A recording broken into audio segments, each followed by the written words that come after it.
France Maghreb 2. Bonjour à tous, ravi de vous retrouver sur France Maghreb 2. C'est parti pour le grand forum, votre talk de fin d'après-midi.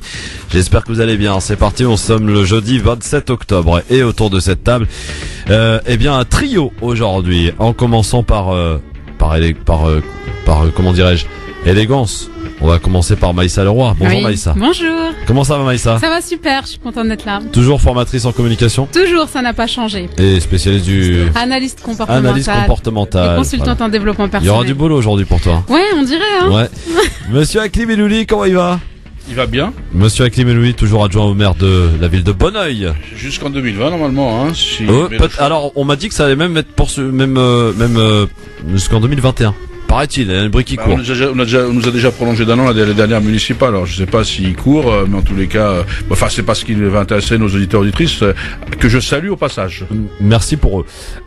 Et également Islam qui est avec nous. Bonjour Islam. Bonjour, Bienvenue à toi. merci. Alors présente-toi un petit peu aux auditeurs parce que c'est la première. Ah ok, d'accord. ouais.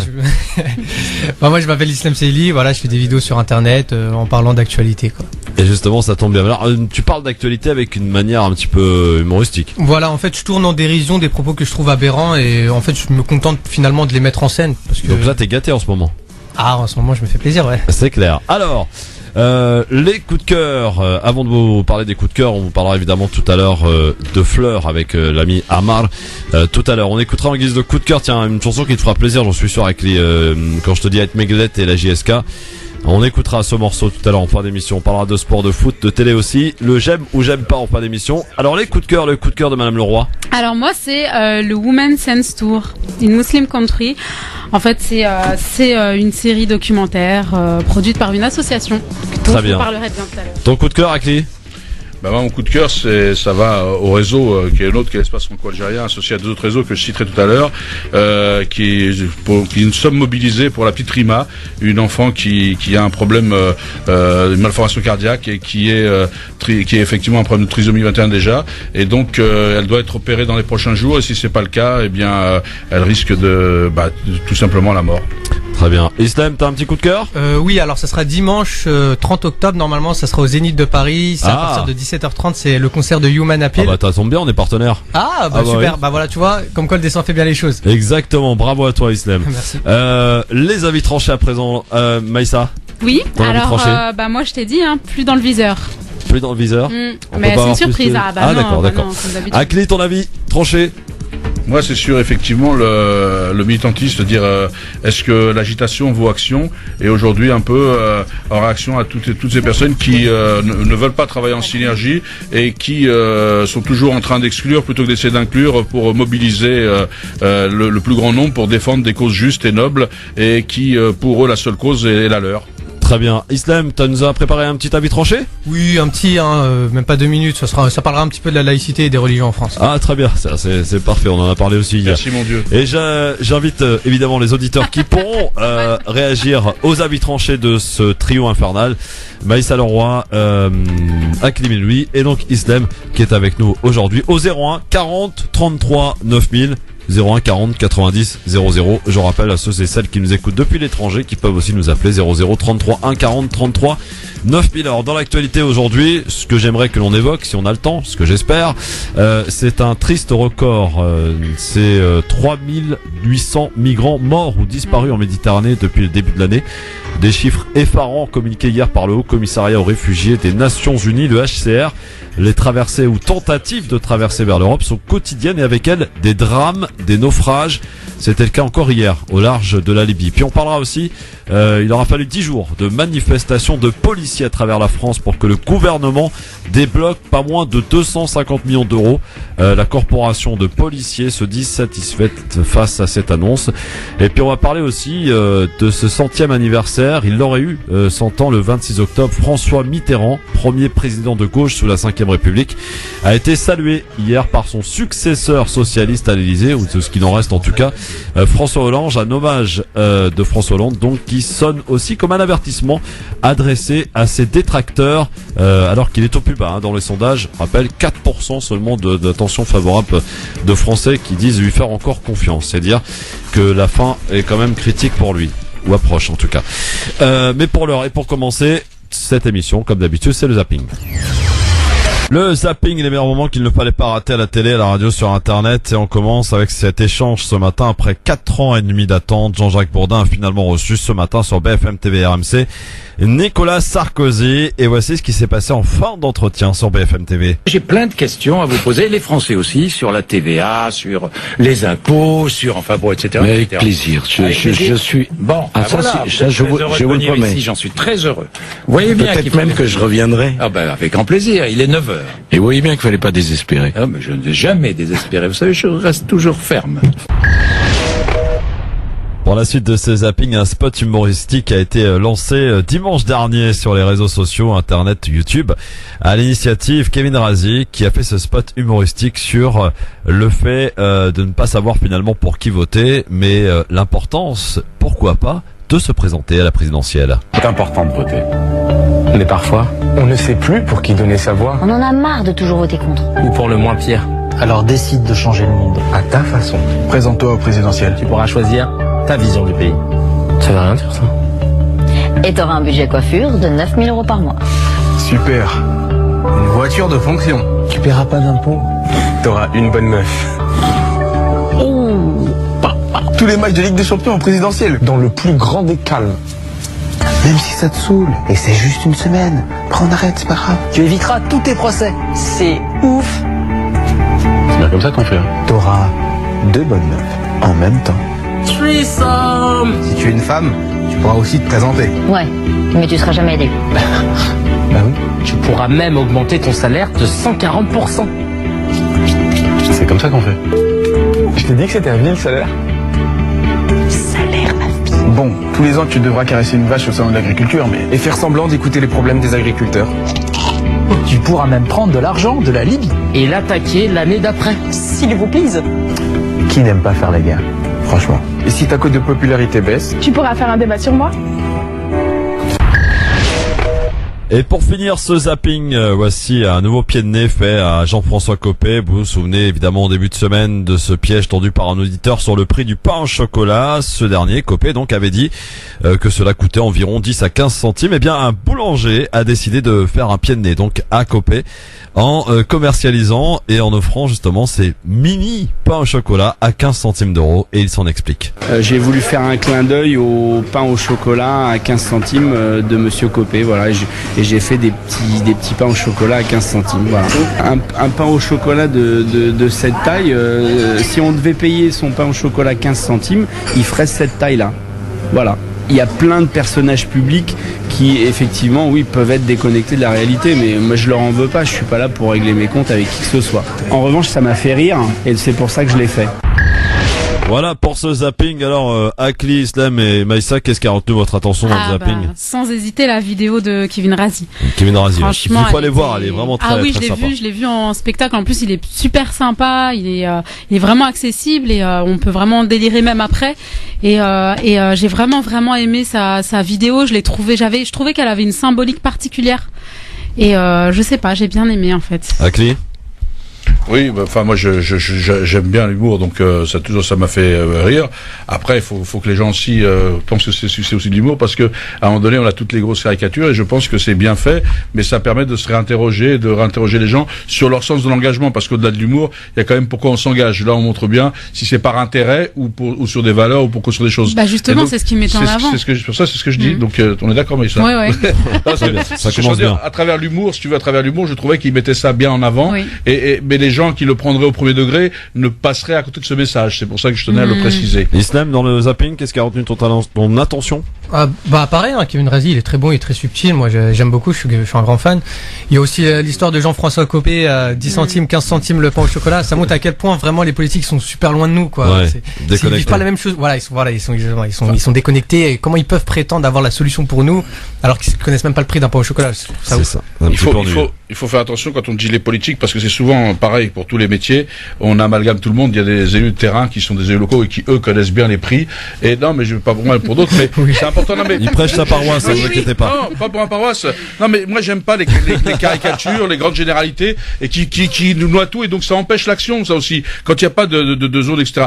Et par exemple, moi ce que j'ai aimé il a raison aussi, je voulais réagir aussi sur les pains au chocolat, parce que je trouve qu'effectivement, comme s'il divise tout par 10, c'est pour ça qu'il a cru que la facture de Big Balion n'était pas aussi conséquente. Ouais, en tout cas, il se moque bien de lui sur internet, avec une voiture neuve à 3 euros. Oui, c'est ça, bah oui, c'est sympa. Hein. C'est pour ça que j'ai compris qu'il a pu payer une facture aussi conséquente pour un gala. C'est peut-être pour ça c'est que certains chiffres lui ont échappé, peut-être.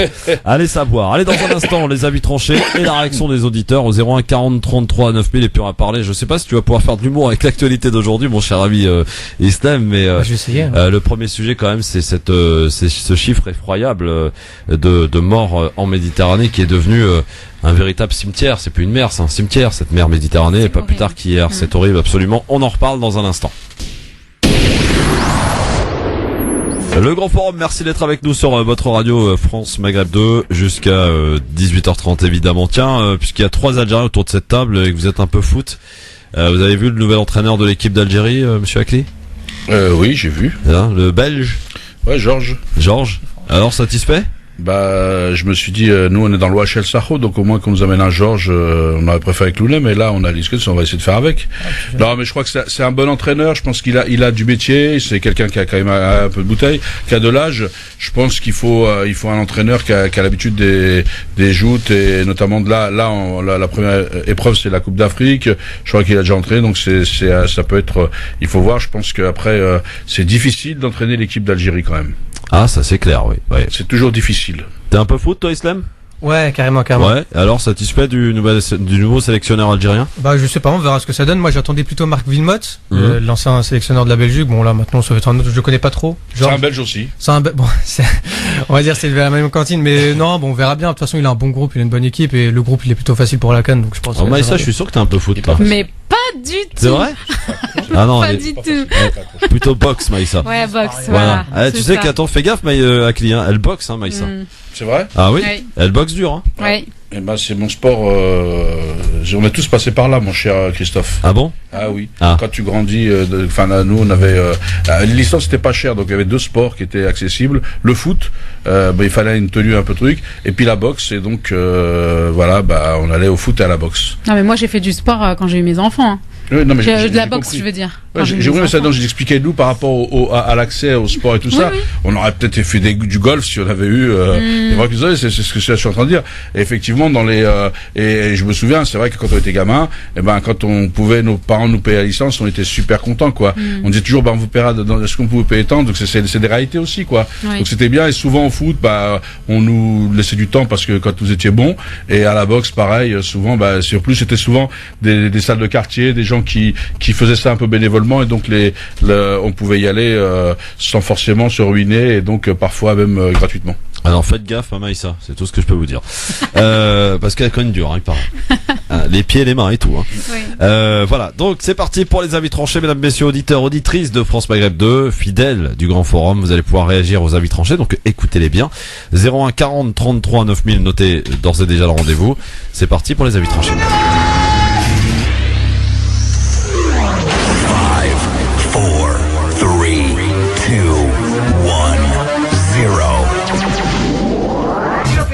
'C'est la mise à pied. Alors piétinez-moi, allez-y. Bon, puisque j'aime bien faire ça, hein. Quand c'est la première pour Islam, c'est un petit peu le bisoutage. Ah ouais. Ouais, c'est comme ça, mon ami. Ok. C'est à toi de jouer.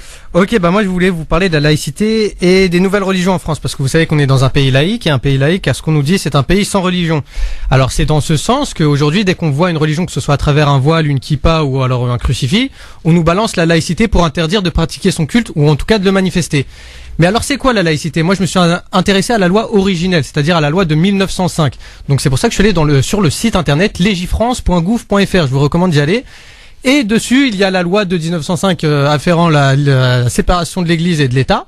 On peut lire article 1 dès le début. La République assure la liberté de conscience. Déjà, j'étais pas au courant que j'avais le droit d'avoir une conscience. Elle garantit le libre exercice des cultes sous les seules restrictions, édictées ci-après dans l'intérêt de l'ordre public.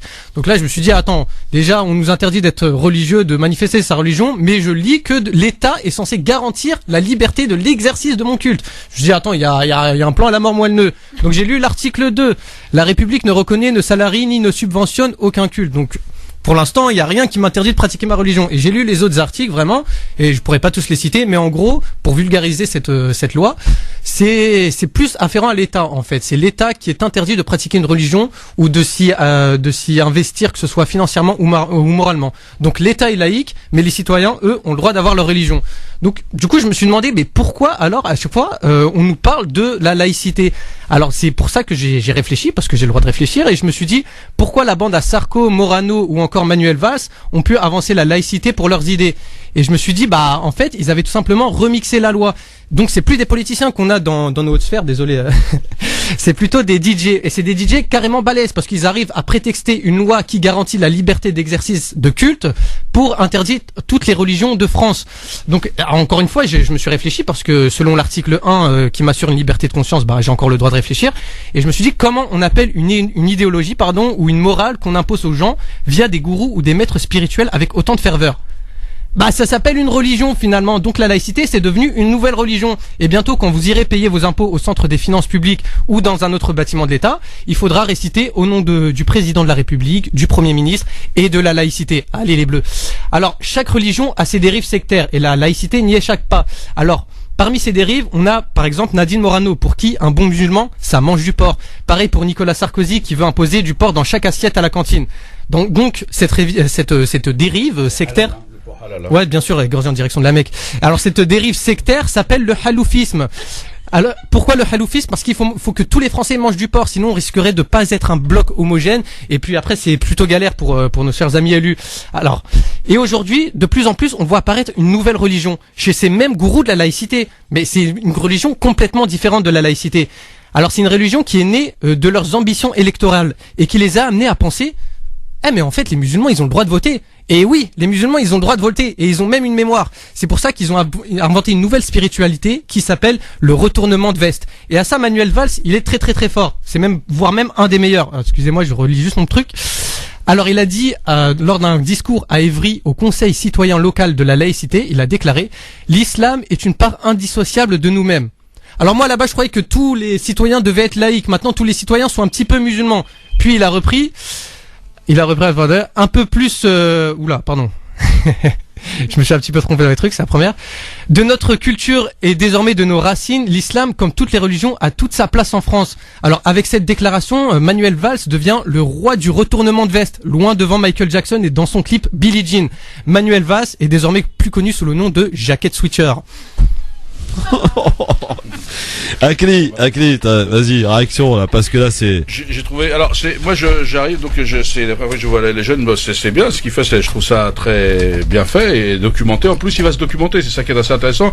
Et c'est vrai que les gens méconnaissent la loi de 1905 et les débats qui s'en sont suivis et connaissent effectivement les arguments de Briand et Jaurès. Donc je t'envoie aussi à les relire, tu verras que tu auras plus d'arguments. Parce qu'en réalité la laïcité, c'est la loi protège la foi tant que la foi ne fait pas la loi et rien d'autre. Donc moi j'ai trouvé que c'était assez intéressant, c'est drôle. Et sur les retournements de veste, alors effectivement, c'est vrai qu'aujourd'hui, c'est votre spécialité quand même, les politiques, non? On a quand même des politiques qui ont un peu de mal avec un certain nombre de questions de société. Et c'est vrai qu'aujourd'hui, à partir du moment où les gens ont le droit, il a raison. La laïcité, c'est la neutralité. C'est pas une religion, c'est une neutralité. C'est une neutralité bienveillante à l'égard des citoyens à partir du moment où, comme on le dit, respectent les règles, etc. Mais c'est aussi la neutralité dans le service public. Normalement, et on le voit que c'est pas toujours le cas. Normalement, quelqu'un qui travaille dans le service public ne doit pas faire part aussi, y compris de ses convictions politiques, pas que religieuses. Donc on voit bien que quand même on est bien loin de tout ça et c'est peut-être ça qu'il faut rappeler et je trouve que Islam a réussi son examen. Alors moi je suis surpris parce qu'ils ont tous des notes et tout ça. Moi je viens sans notes, je suis inquiet. Je crois que je suis peut-être d'une génération dépassée quoi. Bon, moi j'ai encore le truc informatique. Je veux pas dénoncer mais t'es pas le seul. Voilà. Balance des noms. Non, t'es pas le seul. Ah, mais moi, c'est ma première, c'est pour ça que je stressais un peu, donc. Ouais, non, ouais. Stress pas, Islam, tu t'en sors très bien. Et tu t'es bien enroulé avec le fil, donc t'es trop fort. Ouais. Alors, Maïssa. Oui, alors moi j'ai aimé. Voilà, qu'est-ce que tu veux que je dise à ça? Qu'est-ce que tu veux que je rajoute à ça? C'est tourné en dérision, c'est marrant, c'est mettre en fait le doigt sur justement ces espèces d'incongruences et ambivalences qu'on peut trouver dans les textes et dans les discours des politiques dirigeants. Donc c'est merveilleux, j'ai bien aimé. Bah dites-nous si vous avez aimé l'avis tranché d'Akli de Islam pardon au 01 40 33 9000. Vous pouvez nous appeler maintenant et puis interpeller donc l'ami Islam qui est avec nous et qui nous a fait un petit peu un avis tranché. D'ailleurs, puisque tu nous parlais tout à l'heure que tu fais un peu des vidéos sur Facebook et tu tournes l'actualité un petit peu en dérision. Ouais. On peut te retrouver où là? Fais ta pub mon pote, vas-y. Ouais, bah ce sera sur Facebook Islam Seili, SEHILU. Sinon vous pouvez me trouver sur YouTube. Ce sera le même nom, Islam Seili. Voilà, et donc n'hésitez pas à aller voir un petit peu ce qu'il fait et puis à l'encourager surtout.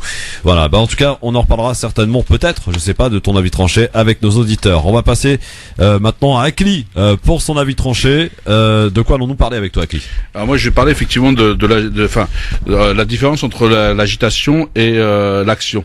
Aujourd'hui, le problème, c'est que pourquoi j'ai pensé à ça, parce que si vous voulez, dernièrement, il y a des gens qui ont interpellé régulièrement. On interpelle les gens sur le 17 octobre, le UB45 à Marseille, on avait posé une plaque avec, tu connais l'histoire, et là on avait interpellé, et donc Menucci qui est député a quand même donc a proposé un projet de loi pour la reconnaissance du 7 octobre donc 61, notamment comme crime d'État, etc.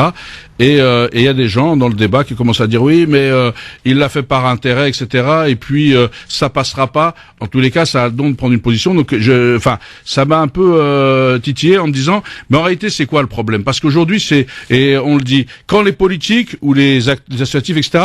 ne font rien, on critique parce qu'ils ne font rien. À partir du moment où ils font quelque chose, on dit que c'est par intérêt. Donc c'est normal que ce soit un intérêt. Et s'ils ont un intérêt, mais si nos intérêts sont convergents, pourquoi on n'agit pas avec eux? Aujourd'hui, quand j'entends les gens, c'est que en réalité, le fond du problème, c'est qu'ils veulent être le leader de quelque chose. Alors que dans un réseau, on n'est pas toujours leader. Il y a une centralité qui bouge. Un jour c'est l'un, un jour c'est l'autre. Ce qui est important, c'est de créer des synergies derrière des gens sur des valeurs. Et c'est comment on mène ces combats. Parce qu'aujourd'hui, si on n'arrive pas à fédérer autour de nos valeurs, et moi je le vois bien, j'ai participé à plein de débats depuis très longtemps à la commission Islam et laïcité. Il y a des gens qui veulent pas que ce soit tel ou tel. Alors que l'objectif, si on veut faire reconnaître que la laïcité telle qu'elle est, avec les éléments, il faut au contraire fédérer les gens. Il faut convaincre.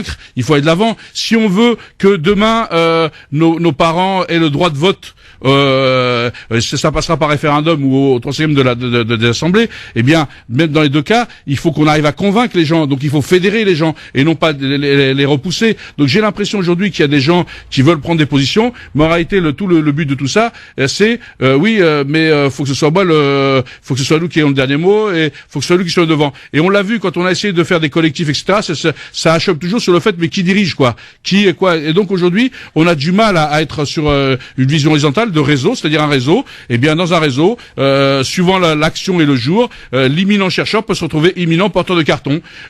Suivant le jour, et on le sait bien, on le fait bien dans nos associations quand on fait des spectacles. L'imminent intellectuel de je ne sais quoi se retrouve à la plonge parce qu'il contribue aussi. Donc il faut pas se poser la question des postes, il faut se poser la question des synergies et de l'action. Et c'est vrai qu'aujourd'hui, beaucoup de gens s'agitent pour exister, mais dans l'action, on voit pas grand-chose. Et moi, je le dis parce que sur la toile et sur le virtuel, je vois beaucoup de militants. D'ailleurs, on va peut-être en parler sur le truc, mais à l'arrivée, je vois peu de gens d'action.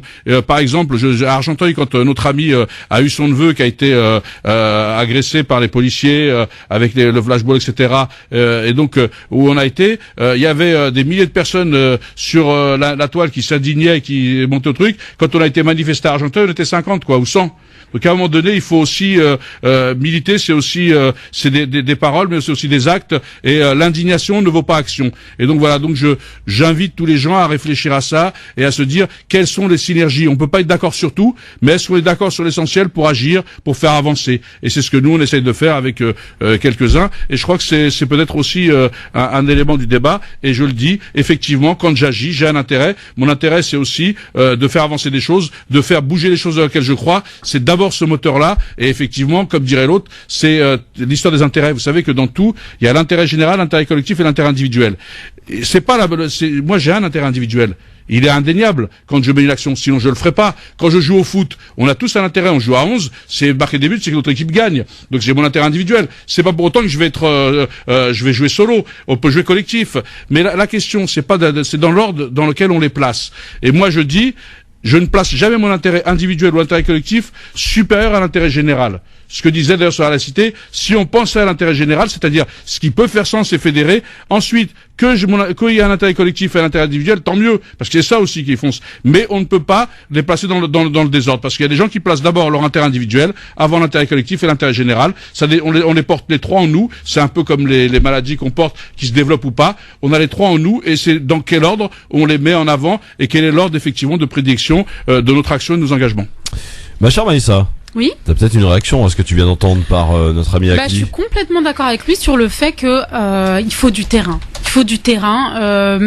On peut pas être seulement juste des mots, juste des militants de la toile, juste des personnes qui écrivent, juste des personnes qui sont juste pas contentes, assises dans leur fauteuil. Et puis voilà, faut du terrain, faut comprendre les choses. Et justement, aujourd'hui, la grosse problématique qu'on a par rapport à nos politiques, et la preuve en est Jean-François Copé avec son 10-15 centimes du pain au chocolat, c'est qu'il n'est pas dans la réalité.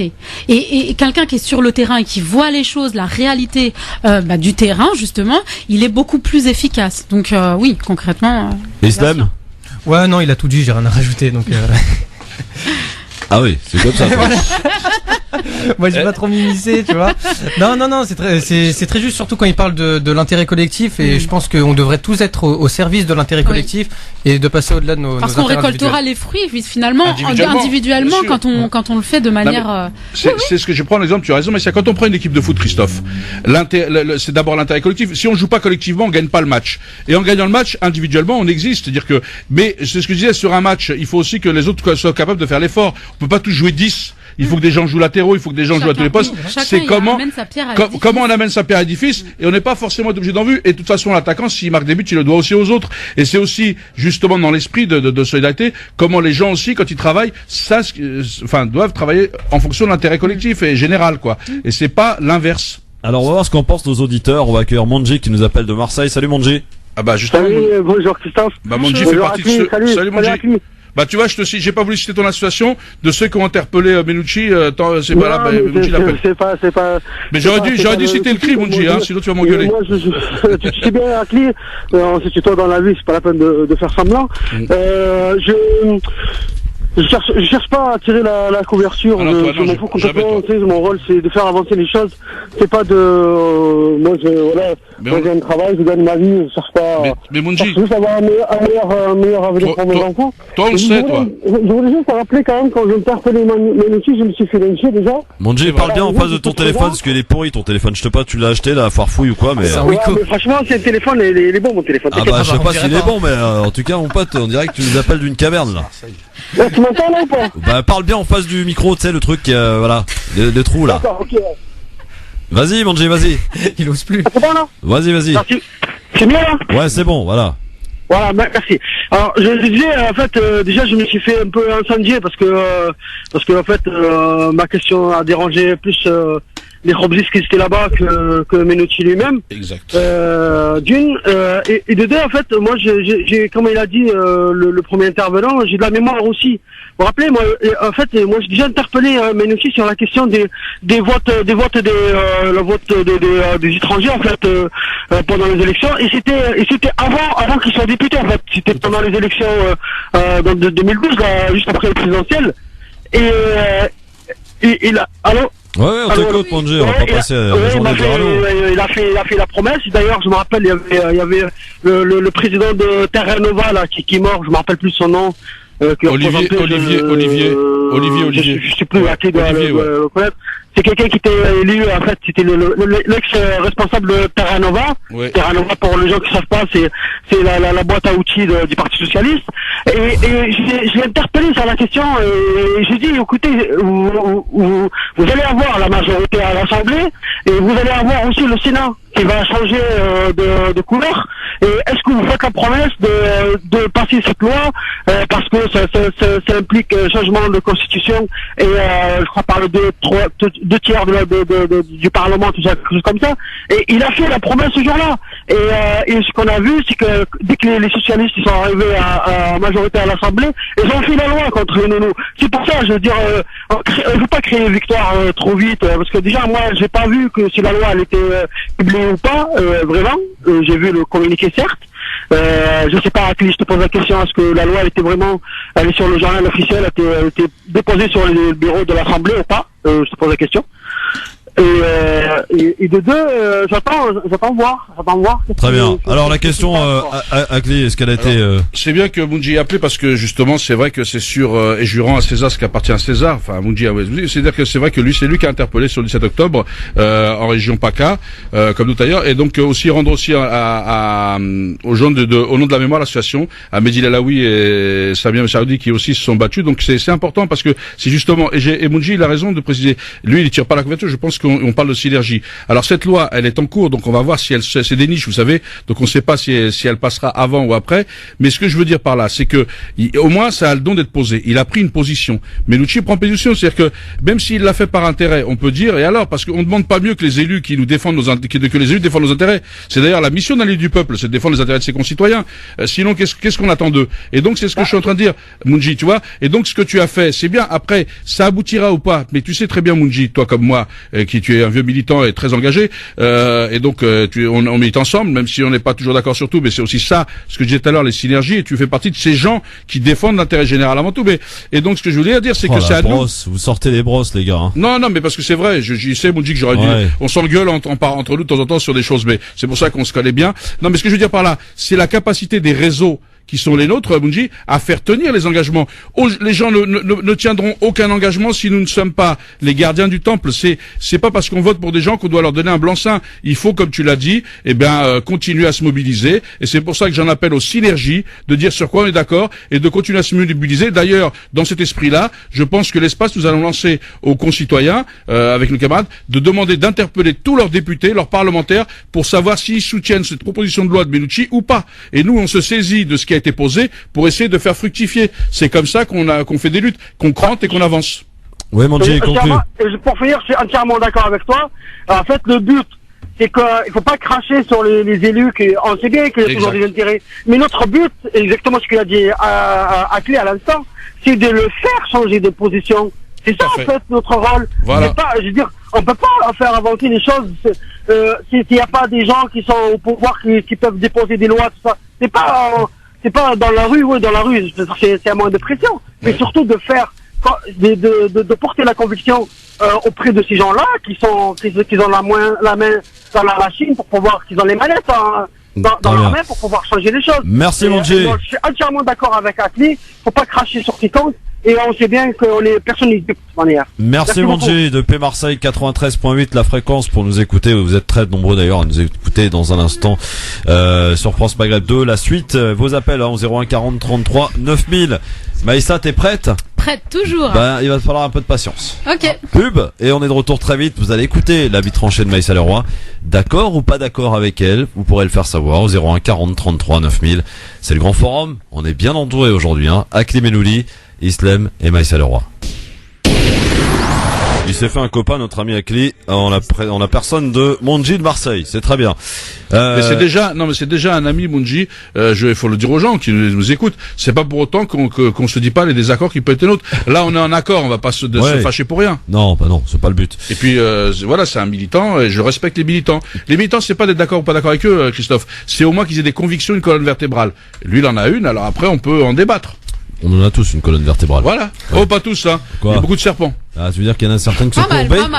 Pas mal. Avec Islem aussi qui est avec nous, donc dont c'est sa première. Effectivement, il fait des petites vidéos sympas, humoristiques sur les réseaux sociaux, en particulier Facebook et YouTube. Rappelle-nous ton Facebook. C'est Islem Seili. Islem Seili, c'est ça? Seili, ouais. Voilà, Islem Seili sur YouTube aussi, donc n'hésitez pas. Et donc Maïssa Leroy aussi qui est toujours formatrice, oh là, j'ai du mal. Chargée de formation. Non. Formation en communication. Formatrice en communication. Voilà, je te fais un remix, moi, à chaque fois. De toute façon, tu as le droit, t'es habitué. Ça me va, voilà. Eh ben, puisque tu me cherches, on va t'écouter maintenant pour ton avis tranché, ma chère Maïssa. Ok, c'est parti. Alors, chers auditeurs, pour cet avis tranché, un message personnel, très personnel. Voici une lettre ouverte. J'ai rompu avec toi. Toi qui essayais de me distraire, de fermer mes yeux sur la réalité. Toi complice de ces voyous en costume qui manient les armes les plus destructrices. Toi qui envahis si vite et arrive à t'intégrer si subtilement. Tu arrives même à faire croire que tu es utile. Tu arrives même à convaincre que tu es indispensable. J'ai longtemps cru ce que tu disais, peut-être que tu le dis si bien. Ton verbe, ton apparence. J'ai ta disponibilité, ta présence.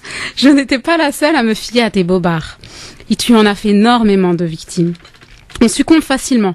Tu vends du rêve à ceux qui t'admirent, tu omets de raconter la vérité, toute la vérité, rien que la vérité. C'est bien là que réside le problème. Aucune transparence, aucune sincérité. Tous tes gestes sont scrupuleusement calculés. Hélas, tes gestes plaisent, séduisent et contentent. Tu fais rire pour distraire, peur pour contrôler et tu alertes pour rassurer. Accompagné de tes cruches à moitié nues qui sont là pour faire diversion, faire fantasmer. Quand je me regarde dans un miroir, je ne leur ressemble pas, mais pas du tout. Alors pourquoi il m'arrivait de le vouloir? C'est donc là que mes soupçons ont débuté. Quand sur des personnes qui me ressemblaient, tu médisais, quand tu sélectionnais tes informations à ton avantage, quand j'ai vu que tu parlais avec un racisme presque décomplexé, finalement tu fais du politiquement correct et du correctement politique. En même temps, tu as l'expérience des conquêtes, alors tu colonises les esprits de plus en plus finement, de plus en plus grandement. Il m'a fallu un peu de temps parce que tu es expert en la matière. Tu submerges avec tant d'illusions qu'on finit par se dire que tu es la vérité. Je fais partie des rares qui ne t'acceptent plus depuis 12 ans maintenant. À toi, mon cher téléviseur. D'ailleurs, si je décompose le mot téléviseur, télé ça veut dire loin et viseur, celui qui vise. Intéressant tout ça. Donc je reste informée évidemment, je lis encore plus, j'écoute la radio avec des émissions plutôt cool sans langue de bois sur le 995 de 16h à 18h. Alors finalement, j'ai décidé de ne plus être dans le viseur. À quand pour vous? Waouh. Alors là, moi je dis bravo. Est-ce qu'elle vous a convaincu, mon cher ami Akli? Écoute, je trouve que c'est bien écrit, c'était assez drôle. Au début, je sais que beaucoup de gens peuvent se sentir effectivement. C'est vrai qu'aujourd'hui, on a un problème de diversité dans les médias. Je parle de diversité d'expression et de position. Et elle a raison. Aujourd'hui, je trouve anormal que le PAF laisse s'exprimer des gens qui tombent sous le coup de la loi, c'est-à-dire d'un an d'emprisonnement, 45 000 € d'amende, et que personne ne trouve à redire. Et donc, elle m'a plus que convaincu. Je crois que il faut justement mener des combats pour que ce paysage audiovisuel français donne la place à tout le monde. C'est-à-dire qu'il ne faut pas boycotter les médias parce que on a besoin des médias, mais il faut que les médias soient à l'image, il faut que les médias reflètent. Je veux dire, aujourd'hui, on a bien compris qu'on nous mentait partout. On nous explique les raisons, on nous dit pas toute la vérité parce que comment les gens du jour au lendemain peuvent se retrouver armés jusqu'aux dents, comment ils peuvent mener des guerres, quels qu'ils soient. Je veux dire, il y a bien, tout à l'heure on va parler de la Méditerranée, il y a quand même quelque part des éléments d'infos qui nous manquent. Et donc elle a raison, il faut qu'on aille chercher ces informations et il faut pas non plus tomber dans la parano, mais il faut vraiment aujourd'hui que les journalistes et que le PAF fasse son travail. Et justement, pour nous garantir la liberté de conscience, il faut qu'ils nous donnent les bonnes informations et à nous de pouvoir les traduire comme on veut. C'est ça, la liberté de conscience. Ils sont clairement sous le joug des politiques. Ils sont clairement sous le joug de quand je dis politique, tu me comprends, mais l'élite, vraiment l'élite. Enfin, la dérive politique. Voilà, la dérive politique. Ils sont clairement sous leur joug, donc du coup, ils transmettent l'information en fonction des gouvernements, en fonction de. Je suis même pas sûr, en fonction de certains lobbies, de certaines pressions. De toute façon, tout n'est que question de pécune. Écoutez, les valeurs aujourd'hui, t'as raison, c'est devenu presque l'argent, quoi. Ouais, c'est mercantile, tout ça. Mais comment tu fais pour regarder Secret Story? Je regarde jamais, mais ça va pas, ça rentre pas dans ma. Jamais. Ouais, regarde en replay en fait. Franchement, non. Moi, j'ai Facebook, je suis un peu sur Facebook, donc j'ai Secret Story en direct sur Facebook tout le temps, donc je regarde plus. Ah non, je peux pas. À ce moment-là, autant remettre la télé. Quand même, quand on tombe sur les vidéos de notre ami Islam, on a plus de contenu, c'est plus intéressant que Secret Story. C'est plus intéressant, c'est vrai. Quelle répartie. Il est en forme aujourd'hui. En tout cas, dites-nous, j'aimerais bien avoir un auditeur ou une auditrice au 01 40 33 9000 maintenant, celui qui a fait comme Maïssa, qui a laissé tomber la télé. Pourquoi? Vous nous dites, soyez francs, Voilà, pas d'hypocrisie dans le coup. Hein. Donc allez-y, soyez France. Il y en a un qui l'appelle tout de suite. 01 40 33 9000. Elle a dit téléviseur, mais il y a aussi la télévision, la télé qui donne des visions en ce moment. Oui, aussi, mais parce que comme c'était au masculin, la télévision, le téléviseur. Moi j'ai cru qu'elle se séparait de son mari. T'as vu et qu'elle faisait je vais raconter ça, Léa. Un coming out à la radio, je me suis dit, t'es Maïssa, vraiment. Ali, hein. On était gênés au début. Ouais. Non, mais son mari, pas pour nous. Islam, la télé. Non, mais il y a des bonnes. Bon, je suis d'accord un peu avec vous tous, hein, mais il y a des bonnes émissions, je trouve. Moi, j'ai rien dit. Ouais, t'as raison. Je me mouille pas, moi. Sans le coup. Ouais, je vois ça. Et non, mais il y a des bonnes émissions comme par exemple Quotidien avec Yann Barthès. Ah oui, excellent. Toujours libre. Ouais, excellent. voilà. Même quand ils étaient sur Canal+, ils étaient très libres. Même j'ai l'impression la TF1 ils se lâchent encore plus. Le petit journal c'est devenu un peu nul, malheureusement. Ouais. Mais après, ouais, c'est vrai, faut c'est vrai, on a un peu perdu l'esprit Canal, hein, sur le coup. Moi, je sais pas. J'aime bien le fait de pas avoir de télé déjà dans le salon. Quand on regarde même historiquement, à l'époque où il n'y avait pas de télé, ça remplaçait. Mais regardez comment c'est important de souligner ça. C'est que la place de la télé a pris la place des cadres de famille, de l'époque, hein, des croix, de plein de choses en fait hyper importantes au sein de la famille. Mais alors, comment tu fais pour les enfants, par exemple? Moi? Ouais. Bah les enfants les déjà, ils lisent, elles lisent tout le temps. Et puis sinon pour les dessins animés, bah je leur mets les miens à l'ancienne, les mangas, etc. quoi. Ah ouais d'accord. Tom Sawyer. Quand ils vont à la cour de récréation à l'école, t'as vu quoi? Un peu largue, hein. Tom Sawyer. Bah non, même pas. Hein, franchement, même pas. Bon, Islam, t'imagines priver tes enfants futurs de télé? Non mais sérieusement. Bah déjà moi j'aurais ma télé moi déjà. Non mais ouais c'est vrai que ça devient un peu relou la télé parce que c'est toujours. Bah, je pense à mon frère en plus la dernière fois il pétait son cap sur ça parce qu'il y a trop de pubs maintenant. Maintenant quand on regarde un film à télé sur TF1 il y a quoi? Il y a 5-6 pubs. On peut même plus suivre un film. Oui c'est le jour et la nuit. Ah voilà mais c'est un truc de fou même. De toute façon même sur internet maintenant il y a trop de pubs mais. Bah, non voilà. Mais déjà ce qu'il faut souligner par rapport à ça c'est que moi, j'ai pas de télé. Quand je vais quelque part et que je regarde la télé, je suis omnibulée. Parce que mon cerveau, il a plus l'habitude de la vitesse des images qui s'enchaînent. Parce que tu redécouvres ça aussi. Bah non, mais mon cerveau, il est vraiment choqué, franchement. Et sans parler de la violence, hein. De toutes les types de tous les types de violences, que ça soit sexuelle. C'est vrai que dans les séries américaines notamment, c'est très violent. Dans les films, dans les séries. Non mais je parle des publicités. Je suis en train de parler des publicités. Je parle même pas des séries. Hein. Je parle juste des publicités. Moi, quand je les vois, je suis choquée. Dénudées. Oui, la violence, les femmes dénudées. Mon œil, il est plus immunisé en fait à ça. Tu vois, c'est pas parce que truc, mais vraiment j'ai trouvé parce que j'ai beaucoup aimé. L'humour et puis les jeux de ça. Tout à l'heure quand on parlait de télé, je pensais à Islam, je me suis dit c'est vrai qu'ils feraient comme ils ont bon là ils sont bons pas pas bons parce qu'ils auraient écrit. Ils feraient un bon chroniqueur un peu pour venir titiller les gens sur le plateau etc. Oh c'est gentil ça merci. Non mais c'est pas gentil je le pense. Mais je suis toujours impressionné par cette jeune génération et vraiment je le dis parce que sans machin c'est pas pour faire et je trouve qui apportent quand même des valeurs et qui se documentent, qui font de l'humour mais en ayant une crise de nostalgie l'Amérique là. Hein? Tu nous fais une crise de nostalgie. Non, pas du tout. C'est comme les humoristes qui ont derrière de l'humour, qui ont du contenu, etc. Je trouve ça fabuleux parce que c'est un travail. Les gens se rendent pas compte le boulot qu'il y a derrière, le travail de recherche pour quelques minutes de trucs. Et donc je trouve que moi j'encourage ces jeunes-là et c'est vrai que dans le PAF au moins ils mettraient le pied quoi. Ouais, en plus que t'as vu Stéphane Guillon combien il est payé pour sa chronique chez Ardisson? 20 000. 10 000, ce qui est pas mal déjà. Ouais, 10 000 euros pour 7 minutes d'antenne par semaine. Hanouna 25 000, c'est ça? Ouais. Et puis ça mettrait un peu de diversité dans cette télévision. Ça, non mais en même temps c'est ça la différence entre un vrai comique et un vrai comique. Il se documente, il cherche à comprendre, etc. Alors que il y a celui qui pense qui fait tellement rire dans les repas de famille qu'il se dit que je peux me lancer ailleurs en faisant du. Sauf que l'humour de la maman ou de la femme n'est pas forcément compris de la même manière partout. Karim, télé ou pas télé? Justement, j'approuve ce qu'elle a dit Maïssa. Hein. Merci. Alors je sais pas comment elle a fait. Moi j'ai réussi à me débarrasser de 39 ans de cigarettes et j'arrive pas à me débarrasser de la télé. Ah c'est du jour au lendemain, faut pas réfléchir. Hein. Par contre j'ai un petit conseil à vous donner Maïssa. Oui. La prochaine fois lisez un tout petit peu moins vite. Promis. Non c'est vrai parce que une chronique voilà. Pourtant je pensais y aller doucement. Hein. J'ai pris non mon temps. mais je sais pas, moi je trouvais que vous lisiez un peu vite. Mon débit il était rappeuse. Mais bon c'est une impression hein. C'était le début d'une rappeuse. Mais c'est parce que à votre âge Karim on n'arrive plus à suivre autant quoi. C'est pour ça. Il y a déjà ça oui. Et donc je voudrais dire vous avez posé alors le petit jeune là j'ai oublié son nom. Islam. Salut. Qui a fait le truc sur la laïcité, bravo. Ah merci c'est super gentil, merci beaucoup. Il faut pas oublier que Valls C'est vrai que c'est un grand spécialiste. Et retournement de quand veste. il plantait des rosiers pour l'État palestinien, puis du jour au lendemain, il a tourné sa veste et dit que la Palestine n'a jamais existé. Il s'appelle Jacket C'est un Switcher. mec, il a aucune crédibilité en fin de compte. Ouais. Il a compris que pour réussir en politique, faut taper sur Saint-Un et épauler d'autres. Et puis voilà, et puis ils font tout ça. Moi, je voudrais se poser une question à Akli. Et je trouve qu'il a 1000 fois raison quand il dit ça suffit d'être des acteurs du web.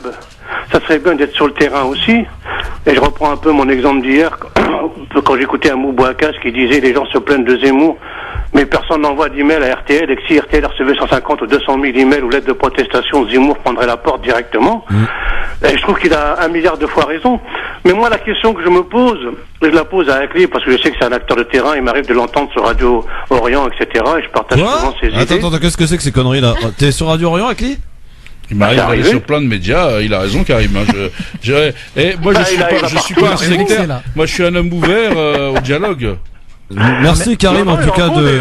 T'es un mercenaire. Et je partage souvent ces idées, je trouve que le seul problème c'est que, alors peut-être que je vais vous dire une connerie, mais j'ai l'impression que la classe politique ne nous considère pas comme un corps électoral. Parce que moi franchement, je serais un homme politique, eh ben je draguerais les musulmans, j'irais à la télé pour dire, eh ben moi écoutez, moi je suis pour les musulmans, je suis pour les musulmans plus contre les mosquées, je suis pour... Même si c'est pas vrai, parce que tout le monde dirait... Oui mais Karim, attends, t'oublies quand même un élément essentiel, c'est que les musulmans ne votent pas.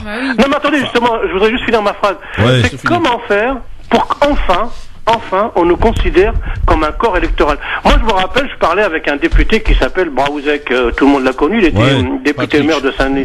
Puis il me disait, mais tu sais, je vais te dire un truc. Le jour où vous, musulmans, vous serez capables de faire élire 5 ou 6 députés, ou de faire non élire 5 ou 6 députés, la France changera. Parce que, là, on vous respectera parce qu'on sait que de vous dépendra la carrière. Mais pour l'instant, on n'en est pas là. Et comment faire pour que, non seulement nous, on se prenne en main, mais surtout pour que ces gens-là nous prennent pour des électeurs. Moi, je reviens à Marine Le Pen. Marine Le Pen, elle a fait 5,5 millions de voix, elle a fait 18%. Si nous, on était 3 ou 4, parce qu'on est à peu près 6 millions, bon, on met 1 million d'Arki, il en reste 5 millions à peu près. S'il y a 5 millions de gens qui votent, on pourrait avoir 20% des voix, et 20% des voix, ça fait 65 à 70 députés. Ben, quand on fait 65 ou 70 députés, je suis désolé, aucune majorité n'est possible sans vous au Parlement. Et là, on compte. Oui, mais voilà comment faire ça pour peine quand même atteindre à mettre en place tout Merci ça. beaucoup, bonne soirée. Merci Karim. Bon, Alors, oui. Ouais, donc oui, Karim, comment faire?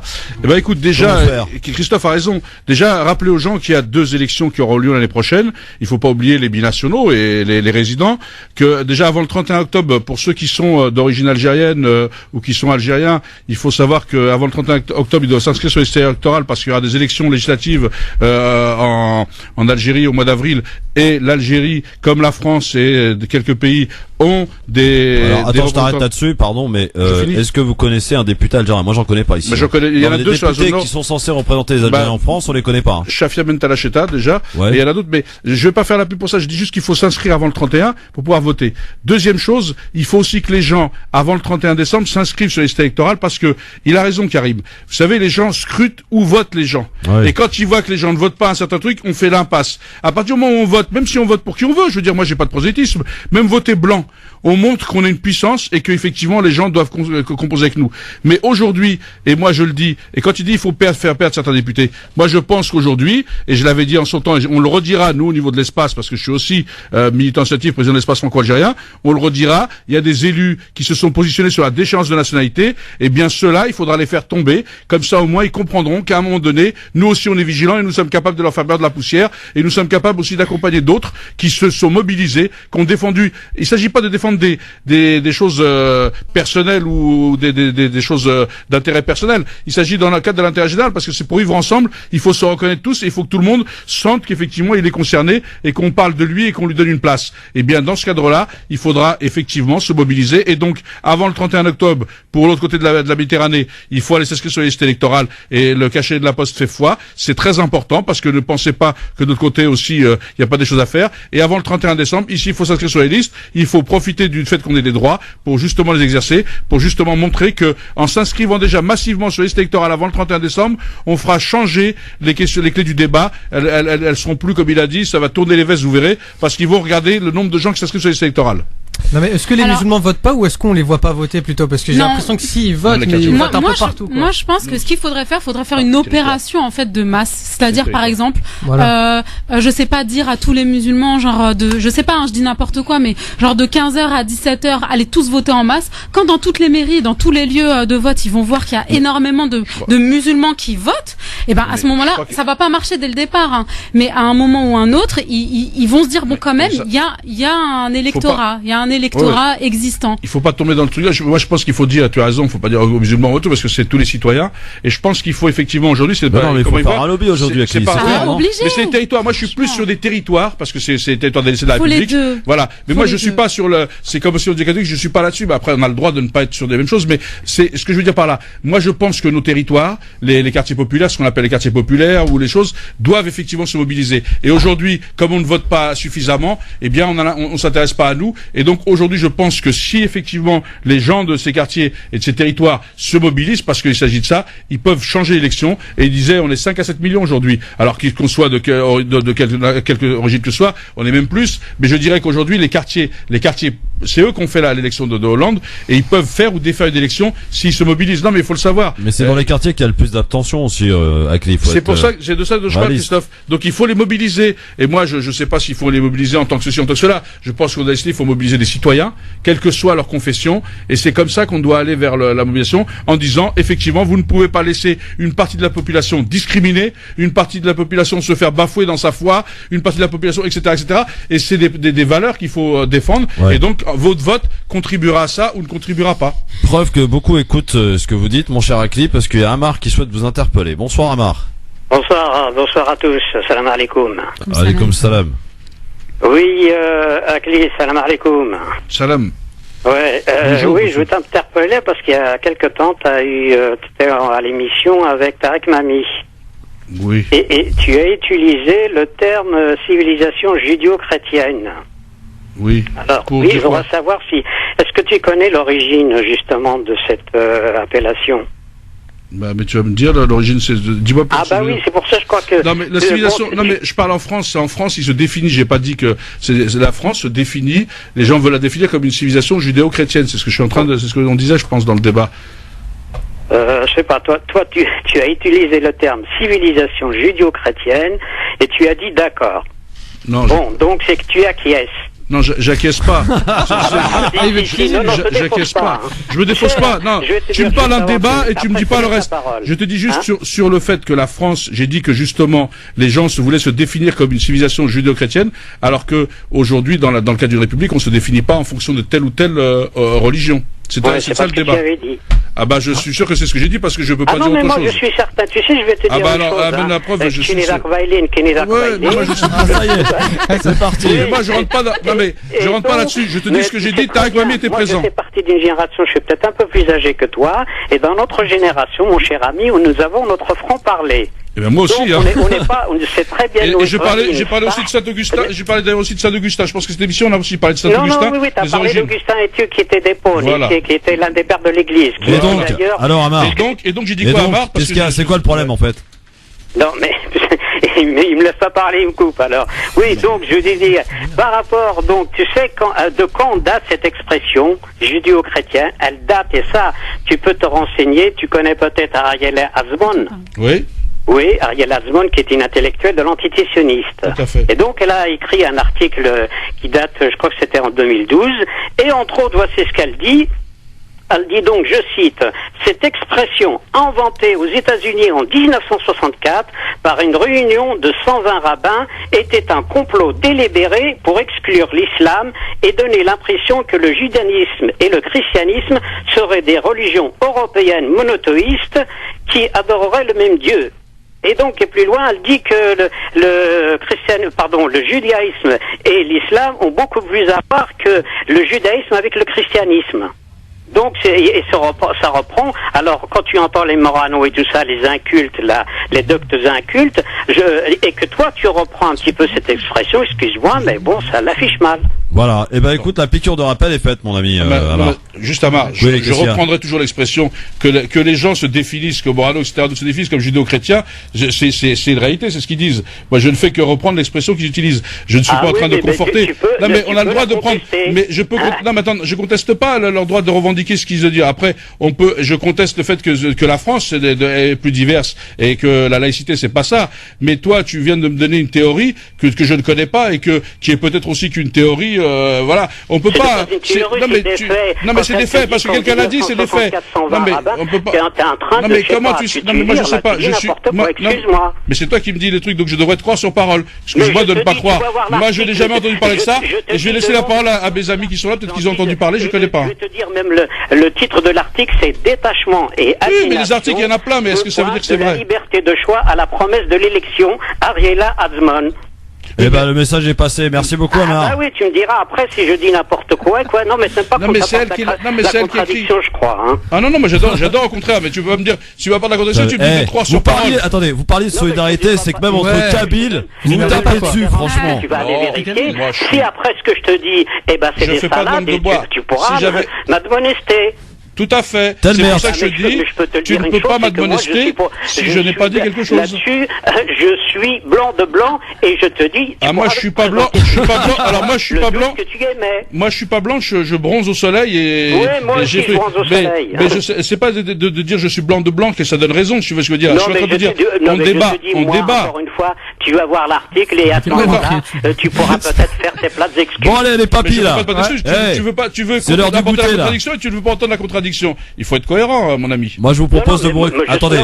C'est moi qui suis cohérent. Amar, c'est toi qui l'es pas. Ça suffit. J'ai l'impression, je vais te dire un truc, moi, encore une fois. Qu'est-ce qu'il y a? Je te dis, je fais partie d'une génération, on appelle les choses un chat, c'est un chat. Hein. Tout à fait. Je crois que toi, tu fais partie un petit peu d'où souffle le vent. Hein. Ah bah ça c'est une première que j'entends, mais c'est peu possible. Ah bah, et toi ton vent. Mais oui, mais c'est ta position. Je pense qu'on n'est pas d'accord. Tu assènes tes vérités et c'est bien. Donc toi tu fais partie de ceux qui assènent les vérités et qui disent où sont les gens. Moi je te dis ce qu'a écrit cette personne. Bon, ah d'accord. Et donc c'est la vérité de cette personne que tu me dis. Amar. Oui. Est-ce qu'on peut vous réconcilier autour d'un café dans une maison de retraite tous les deux? On peut toujours me réconcilier. Bon, à bientôt, Amar. C'est très bien, sauf que moi je bois pas de café, alors donc ça sera pas autour d'un café. Moi j'en bois, tu vois, Amar, on est bien divergents parce que moi je bois du café. Un Kabyle qui boit pas de café, c'est pas un Kabyle, monsieur. Encore une raison de nos divergences, Amar. Mon cher ami, là, on tire le kahwa. Bon, allez, ciao. Si on vous dérange. Salut Amar et merci de. Au revoir Amar. Talmer, t'as fait la main, à bientôt. Et seulement, je sais pas ce que. Cela quand même interroge pas. Islam et Maïssa, faites attention à ce que vous dites parce que dans 2 semaines, 3 semaines, on peut vous ressortir un truc que vous avez dit. Alors faites attention. C'est vrai. Moi j'avais Tarek Mami qui était témoin, je pense mais c'est pas ta caution Tarek Mami, mon ami. Hein, non, mais c'est pas ta caution. Il me cite un truc que je ne me rappelle pas dans un débat. Et voilà. Il est plus là. Christophe. Non mais je trouve assez intéressant que les gens, c'est toujours pareil, les gens viennent te dire, mais tu ne supportes pas la contradiction et quand tu dis, mais dites-moi exactement ce que j'ai dit, la phrase entière. Non mais t'as dit ça et c'est sur ce mot-là et un tel a dit ça et donc c'est ça qui est vrai. Ouais. C'est hallucinant. Autre question, décidément, avec qui tu attires beaucoup d'attention, c'est Kamel qui souhaite te questionner. Qu'est-ce qui se passe, Kamel? Non, mais c'est pour moi, tu vois bien. Kamel, qu'est-ce qui se passe, Kamel? Oui, bonsoir. Alors, déjà, moi, je voulais saluer Amar, qui est toujours très pertinent, et effectivement, ça fait évoluer et bouger les choses. Ceci étant, Monsieur Akli, permettez-moi, je connais pas votre coloration politique. Êtes-vous encarté dans un parti politique? Ça, c'est très important de le savoir. Oui. Oui. Quel est-il? Le Parti Socialiste. Très bien. Bon, alors, justement, par rapport à ce parti, finalement, qui n'a pas été le parti des amis des musulmans, voire des maghrébins depuis, allez, on va dire, une bonne vingtaine d'années, moi, je m'étonne toujours de trouver des gens qui appartiennent à notre communauté continuer à graviter au sein de ce parti, qui a démontré depuis des décennies sa médiocrité, son racisme à l'égard de la communauté maghrébine, arabo, berbéro, musulmane, etc. Je suis toujours très étonné de ça. Mais c'est vrai, nous sommes dans un pays libre, chacun est libre de faire comme il veut. Ceci étant, j'aimerais rebondir sur les métaphores que vous donniez tout à l'heure, qui sont en réalité quelque chose de très sympa lorsque vous faisiez allusion aux équipes de foot, à la nécessité de faire ensemble, etc., etc. On sent bien le type organisé qui connaît ses mots et qui connaît le parcours de la langue de Molière. Ceci étant, moi j'ai la question suivante à vous poser.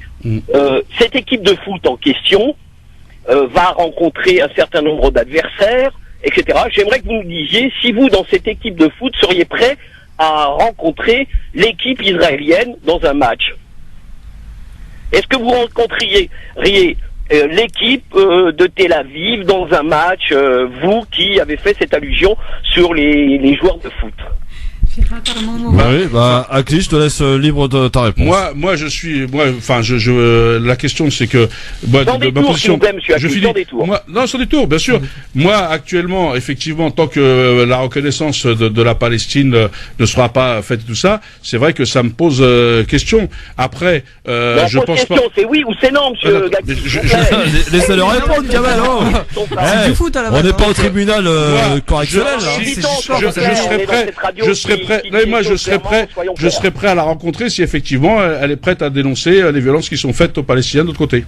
Alors, est-ce que vous avez un jour songé, monsieur Akli, ça sera ma dernière question, à démissionner du Parti Socialiste en fonction de ce qui s'est passé depuis, on va dire 30 ans,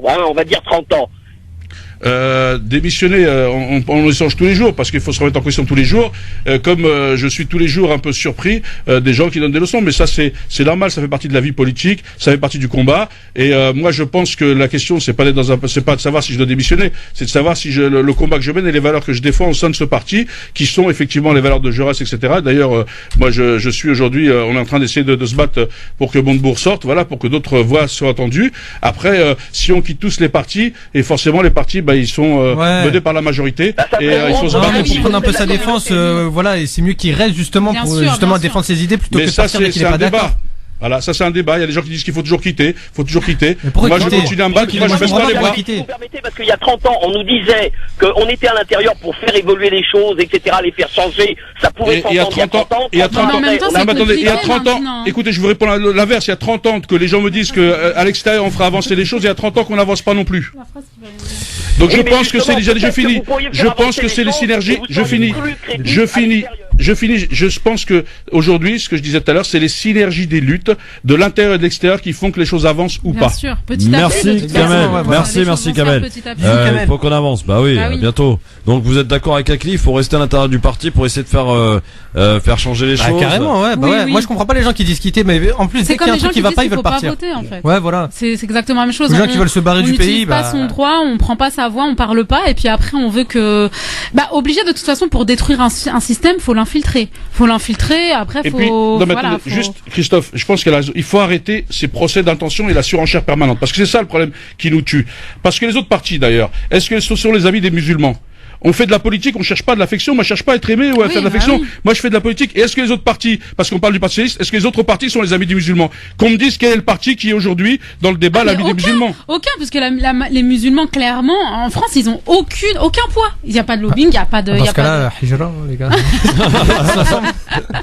Allez, dans un instant, on va parler d'un sujet dramatique. C'est ce qui se passe donc en Méditerranée et ces migrants avec un chiffre effrayant. À tout de suite.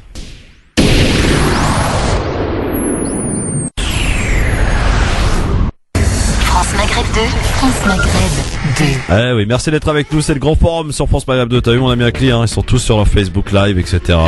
J'ai vu ça, les jeunes générations, c'est terrible, c'est bien, c'est ce qu'il faut, quoi.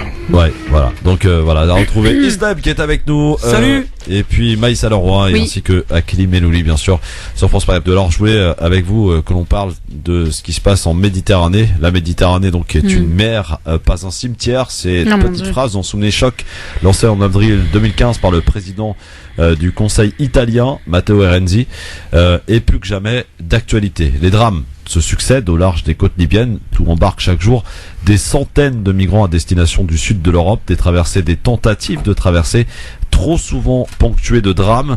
Dernière en date hier, le naufrage d'une embarcation, 29 passagers ont pu être secourus, mais près de 100 autres sont toujours portés disparus. L'année 2016 aura connu un nombre record de tragédies avec un bilan de morts et de disparus effroyable. William Spalder est le porte-parole du HCR, le Haut Commissariat des Nations Unies aux réfugiés. Il était l'invité ce matin de nos confrères de Médien. Je propose d'écouter un extrait. Ces chiffres sont très alarmants. On est en octobre 2016 et déjà on a arrivé au même nombre de personnes mortes dans cette route en essayant d'arriver en Europe. 3700 personnes décédées. et aussi que l'année dernière, il y avait 1 million de personnes qui ont fait la traversée. Et cette année, le chiffre est moins important, c'est-à-dire autour de 320 000. On peut dire que proportionnellement, le nombre de morts sont 3 fois plus important cette année que l'année dernière. Si on prend toute la Méditerranée en totalité, pour chaque 269 personnes qui arrivent, une personne meurt. Mais si on prend seulement la route entre la Libye et l'Italie, qui est la route la plus dangereuse, là, le chiffre est beaucoup plus élevé. Entre la Libye et l'Italie, pour chaque 47 personnes qui arrivent, une personne meurt. Des chiffres effroyables, hein. Donc William Spadler, le porte-parole du HCR, l'invité de nos confrères de médias. Comment faire pour pas que cette mer continue à être un véritable cimetière, Maïssa? Mais les laisser rentrer en fait, sans qu'ils viennent de manière clandestine. Affréter des choses, faire quelque chose en fait, parce que là c'est plus possible. On peut pas être témoin comme ça d'autant d'ignominie, c'est pas concevable. Il y a trop, c'est trop. Moi je comprends pas en fait. Surtout qu'on a les richesses, faut arrêter. C'est pas des personnes qui arrivent, comme on peut le dire, qui sont des personnes qui n'ont pas un niveau d'éducation élevé. C'est des personnes qui ont un niveau d'éducation élevé, qui ont une manière, enfin ce sont des êtres humains avant tout. Et pour paraphraser un peu certains politiques, la France et l'Europe peut-il accueillir toute la misère du monde? Ça, mais moi, ça, elle me choque cette phrase. Déjà, on a vu dans un rapport d'Amnesty International que la France était un pays qui accueillait le moins et que les pays comme la Jordanie, enfin des pays qui sont considérés comme plus pauvres, en ont accueilli genre au moins 100 fois plus. C'est quoi. pas normal. Il faut arrêter de dire qu'il y en a trop, il y en a pas trop. C'est pas normal. C'est du mensonge de dire ça. Akli, toi qui étais élu sur le terrain, élu local. Oui, enfin là, il faut aussi revenir un peu, et c'est vrai que là, l'indignation elle est totale parce que on peut pas. Ils viennent de dire qu'effectivement, contrairement à d'autres pays, on accueille beaucoup moins. La question, c'est de savoir de mettre en place les capacités, de réfléchir. Et puis, au-delà de ça, se pose aussi le problème de notre politique à l'international, parce que on peut pas se défausser des réalités. Et je vais dire, le plus grave, c'est que Christophe, il faut savoir que le développement économique de l'avenir de l'Europe se joue en Méditerranée. Et aujourd'hui, la Méditerranée devient un peu le tombeau de l'avenir de l'humanité. Et ce qui est entre le 12e et le 14e siècle, c'était là que se faisaient les échanges prolifiques de la Méditerranée, les épices, tout passait par là. C'était la route de la soie, etc. Oui. C'est vrai que c'était et là les cultures se rencontraient, les gens vivaient ensemble. Et donc j'ai l'impression où est ce bassin méditerranéen qui était l'havre de paix, l'espoir de l'humanité. Aujourd'hui, c'est devenu un tombeau. Et c'est ça qu'il faut retrouver. Il faut retrouver ce bassin méditerranéen parce que c'est là où doit être le levier du développement économique, le levier de demain pour sortir des crises dans lesquelles nous sommes.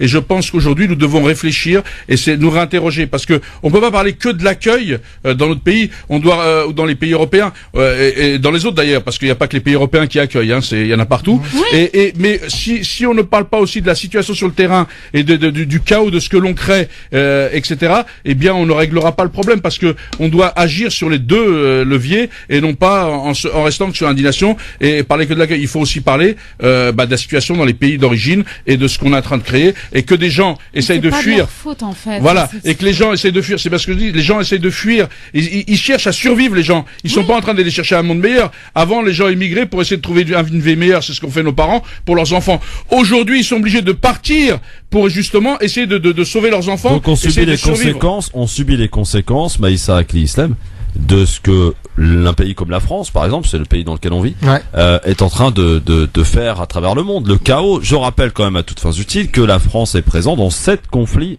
dans le monde. Ouais. C'est-à-dire que ça fait de nous d'ailleurs le pays le plus guerrier au monde. Bah oui.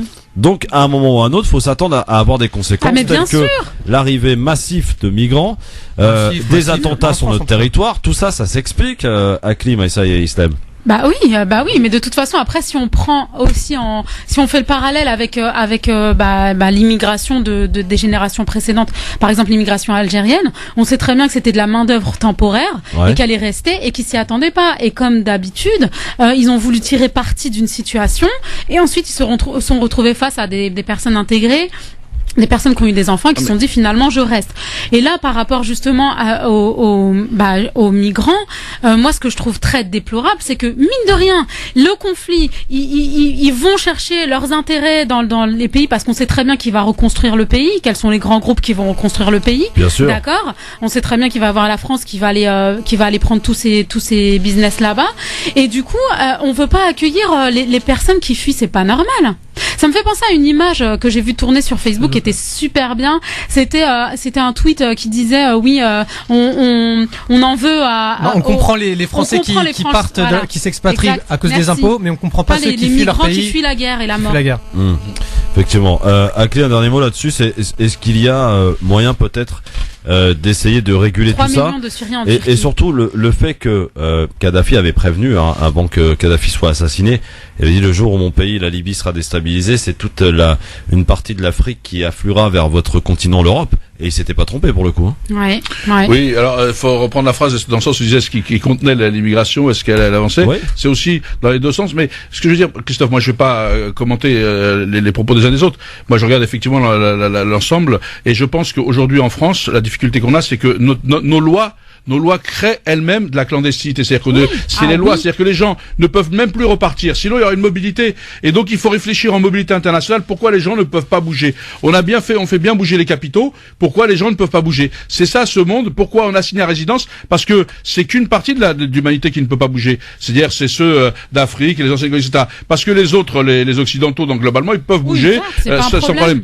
Et donc, là, il y a quelque part quelque chose qui va pas. Et ensuite, il faut quand même se rappeler quand même que dans ces pays, on devait soi-disant leur apporter la démocratie. Je trouve qu'en matière de démocratie, ils sont en train d'attendre, ils sont plutôt dans le chaos. Et donc il faut aussi bien sûr réfléchir. Et moi je suis toujours indigné quand je vois qu'effectivement on n'essaye pas d'agir. Et je vous parle, c'est pour ça que je parle à l'international de coopération. Je pense qu'il faut revoir l'Europe et la France notamment doit revoir sa politique internationale. Mais bien évidemment. Elle doit revisiter parce que sinon sinon on ne réglera pas ce problème de mobilité. On ne réglera pas. Et moi depuis longtemps avant ces actes, je suis toujours été. Et là, les gens pourront rechercher, puisqu'apparemment, on veut savoir des mots, tout. On fait dire des choses qu'on n'a pas dit, mais les gens pourront chercher. Effectivement, j'ai toujours été pour la mobilité. Je crois que il faut que les gens puissent bouger et il faut que les lois changent pour éviter que l'on crée de la clandestinité. Et d'ailleurs, la plupart des gens, ils viennent en Europe, ils passent par la France pour aller ailleurs et ils se retrouvent bloqués. C'est le cas de la jungle de Calais qui a brûlé avec tout ce qu'on sait. C'est terrible. Et donc, on est en train de, chacun joue. C'est pour ça que je parlais de le sens de la phrase de Kadhafi était important. On n'est pas les gardes frontières de qui que ce soit. Je crois qu'aujourd'hui, on doit plutôt être ceux qui permettons la mobilité et qui permettons aux gens de pouvoir aspirer et pour une vie meilleure, parce que je crois que ces gens, les personnes dont on parle, j'allais dire ces gens, un peu comme si c'était, mais les personnes dont on parle, ces êtres humains, et je pense que eux, leur vocation, c'était de rester chez eux dans un monde en paix, avec la possibilité d'envoyer leurs enfants éduqués, etc. C'est pas de venir envahir qui que ce soit, quoi. Et donc, s'ils en sont là, c'est parce que, voilà, c'est terrible. Et quand on pense, et ça pourrait être nous, il faut se dire, que les gens se disent que ces gens-là, ça aurait pu être n'importe lequel d'entre nous. Et surtout pour reprendre ce que tu es, c'est que c'est notre pays qui est responsable de la misère qu'ils vivent dans leur pays à eux. C'est ça le pire. Donc c'est honteux, franchement. C'est un peu logique de les accueillir, quoi. Bon, en tout cas, si vous avez un avis à nous donner, n'hésitez pas à le faire, que ce soit aussi sur le mobile répondeur 06 18 21 56 41 ou par mail aussi lgf@francemaghreb2.fr. Le standard à votre disposition 01 40 33 9000. On va parler maintenant de cette grogne, la grogne des policiers. Les mesures du gouvernement, donc après 10 jours de manifestation des forces de l'ordre, le gouvernement met 250 millions d'euros sur la table pour les forces de l'ordre donc, et annonce donc un renforcement du cadre juridique pour les protégeant lors d'interventions difficiles. Les détails sur ce dernier point avec le ministre de l'Intérieur, Bernard Cazeneuve, que je vous propose d'écouter. Ce plan va à cet égard permettre 3 avancées majeures. La première concerne la légitime défense. Les conditions d'évolution de cette légitime défense vont être de nouveau examinées pour protéger au maximum les forces de l'ordre dans un cadre juridique scrupuleusement conforme à notre état de droit. L'objectif est de présenter au Parlement des propositions à la fin du mois de novembre. La deuxième avancée consiste à aligner le régime juridique de l'outrage envers les agents dépositaires de l'autorité publique sur celui de l'outrage à magistrat, afin de durcir les sanctions prévues par la loi contre ceux qui mettent en cause les forces de l'ordre. La troisième avancée réside en un renforcement significatif des mesures d'anonymisation pour protéger les enquêteurs à la fois dans le cadre des procédures qui le justifient, mais également lors de certaines interventions difficiles. Voilà, Bernard Cazeneuve, donc qui détaillait tout cela, donc le ministre de l'Intérieur. Ce plan suffira-t-il donc à calmer la colère des policiers? Eh bien, les syndicats, sachez-le, de la corporation saluent pour l'instant des mesures qualifiées de très importantes. Comprenez-vous, Maïssa Leroy, la colère des policiers, et donc ces 250 millions mis sur la table pour calmer un petit peu tous ces policiers qui descendent dans la rue depuis maintenant 10 jours. Franchement, moi je peux pas comprendre en fait qu'on donne encore et encore des budgets, alors qu'il y a de gros problèmes en France. Il y a des priorités. La violence, la police, elle fait des violences qui sont déjà pas sanctionnées. Quand je pense à Adama Traoré, je me dis quand même, on va pas encore leur donner un budget pour pouvoir mieux se défendre ou pour pouvoir mieux, parce qu'ils sont déjà très défendus. Ça fait référence à ce qui s'est passé à Viry-Châtillon. Exactement. C'est-à-dire que ces policiers qui ont été tout simplement à coup de cocktail Molotov, dont 2 d'entre eux même les manifestations de nuit debout, ils sont tout le temps à faire des violences. Il y a des photos, il y a des reporters photos qui se font taper dessus. C'est tout le temps la même chose. Pourquoi on donne toujours le pouvoir à ceux qui ont déjà le pouvoir? À un moment donné, il faut commencer à s'occuper du peuple d'en bas, celui qui galère pour manger, celui qui galère pour trouver du travail, celui qui galère pour se loger. Il y en a marre maintenant, c'est tout le temps la même chose. On donne on augmente le salaire des ministres, soit on augmente les budgets pour les flics, soit on augmente je sais pas quoi. Si c'est pas la sécurité, c'est la sûreté, si c'est pas la sûreté, c'est la sécurité. Qu'on nous lâche un petit peu, c'est trop là. Non mais il faut comprendre aussi ce qu'ils demandent aussi, parce qu'en fait on leur demande peut-être des missions, dans la police c'est des missions qui peuvent pas assumer vu leurs moyens. C'est peut-être pour ça aussi qu'ils demandent ça aussi. Ouais, mais bon, franchement. C'est normal qu'ils manifestent dans ce coup-là. Ouais, je sais pas. Moi, je suis pas pro-flic, attention. Mais voilà. C'est pas d'être pro ou anti, mais c'est de comprendre. Voilà. Il s'agit pas d'être pro ou anti. Il a raison, Christophe. Je pense qu'il faut être réaliste, il faut comprendre. Je pense qu'aujourd'hui, on voit bien que la police a un manque de moyens, parce qu'on confond la police et les dérives que pourrait commettre la police. Si on a une police citoyenne, autant qu'elle soit le mieux armée, on a besoin de la police, pas ça. Voilà. Le mieux armé, le mieux armé. Tu te rends compte, Akli? La police est armée des armes qui fonctionnent, quoi, du matériel, parce qu'il n'y a pas pire que des choses qui sont et que quand je parle le mieux armé, c'est-à-dire le mieux armé, pas en termes d'armes. Oui. Là, je parle pas en termes d'armes. Le mieux armé pour faire leur métier, c'est-à-dire qu'ils doivent aller au stand de tir. Aujourd'hui, ils savent pas, c'est pas des fous de tout ça. C'est très important de maîtriser, Voilà, il y a telle chose. Et il a raison. Il y a beaucoup de policiers qui sont affectés à des tâches qui sont pas les leurs. On les met à toutes les sauces, et donc ils sont en train de péter les plombs. Et c'est vrai qu'aujourd'hui, par contre, tu as raison. Là où tu as raison, il faut pas qu'on utilise la police comme un bouclier contre sa population, mais bien comme une police qui doit protéger. Voilà, c'est son rôle. Normalement, c'est son rôle, c'est de protéger. Elle doit protéger les citoyens. Et donc, moi aussi, et je voudrais aussi en parallèle rappeler qu'il y avait aujourd'hui, on en a fait un petit truc au fin fond de défenseurs des droits de l'enfant, tout ça, etc. Mais il y avait aussi une commission nationale de déontologie de la sécurité qu'on pouvait saisir quand effectivement il y avait la déontologie de la sécurité n'était pas respectée. Et donc là, on pouvait poursuivre, parce qu'il faut aussi dans une démocratie des garants justement de l'équité, de l'égalité et du traitement justement de cela. Et aujourd'hui, c'est important, sinon on n'est pas abouti. Et moi je dis effectivement, je pense que les véhicules sont pas bons, enfin voilà, et je pense que les commissariats sont sales, enfin il y a des conditions de travail qui sont déplorables, et il était important de leur donner des conditions de travail dignes. Et effectivement la police c'est aussi celle qui doit garantir la protection des citoyens, qui doit, parce que quand on en a besoin, eh bien le soir, quand les gens peuvent être agressifs, il y a des dérives, c'est la violence, eh bien il faut que des gens puissent venir intervenir, mais dans le cadre du respect de la déontologie, du respect des citoyens, etc. Je pense que c'était pas judicieux de proposer ça maintenant, dans le climat actuel, justement, où il y a des personnes. C'est peut-être justifié je sais pas, le peuple il en a marre en fait. Mais marre de quoi? Il faut une police de toute manière. Mais oui, après tu vas pas armer les polices avec des bouts de bois. Enfin, les policiers avec des bouts de bois. Là ils en ont marre. Non, mais c'est-à-dire qu'on s'est aperçu, Maïssa, chers amis auditeurs, qu'après ce qui s'est passé l'année dernière, donc les attentats à Paris, c'est que les policiers en France n'étaient pas armés suffisamment par rapport à ce type de terrorisme qui est arrivé sur notre territoire. C'est Kalachnikov, tu te rappelles quand même de ce policier qui a été abattu, Ahmed Rabeb, je crois, qui a été comme ça froidement abattu par les terroristes en plein Paris. Donc c'est-à-dire qu'aujourd'hui vous avez une police qui n'est plus au goût du jour. Mais même c'est pas question d'être au goût du jour ou pas. De toute manière, le flic banal, enfin si c'est pas une unité d'intervention, il sera toujours armé de la même façon avec un petit flingue. Il va pas être là avec un AK-47 à se balader dans la rue. Ouais. Donc mettre un budget ou pas pour ça va rien changer. Bah, un peu. Donc non, mettre du budget pour ça. Non, mais parler des véhicules. Les véhicules sont. Il y en a pas assez, c'est ça? Il y en a pas assez, visiblement dans un état déplorable. Oui, tout à fait. Par exemple, les véhicules, il n'y en a quasiment pas pour faire face aujourd'hui à des gros bolides. C'est que quand il y a des courses poursuites sur les autoroutes, les flics sont vite largués.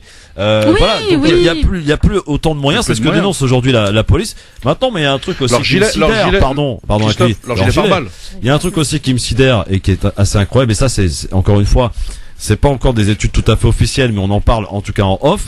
Bernard Cazeneuve l'avait confié à quelqu'un que je connais très bien, qui fait partie de l'équipe du Grand Forum. Il y a aujourd'hui des études qui disent que un policier sur 2 vote FN. Ça, c'est un réel problème, par contre. Voilà. Ça, c'est une véritable interrogation.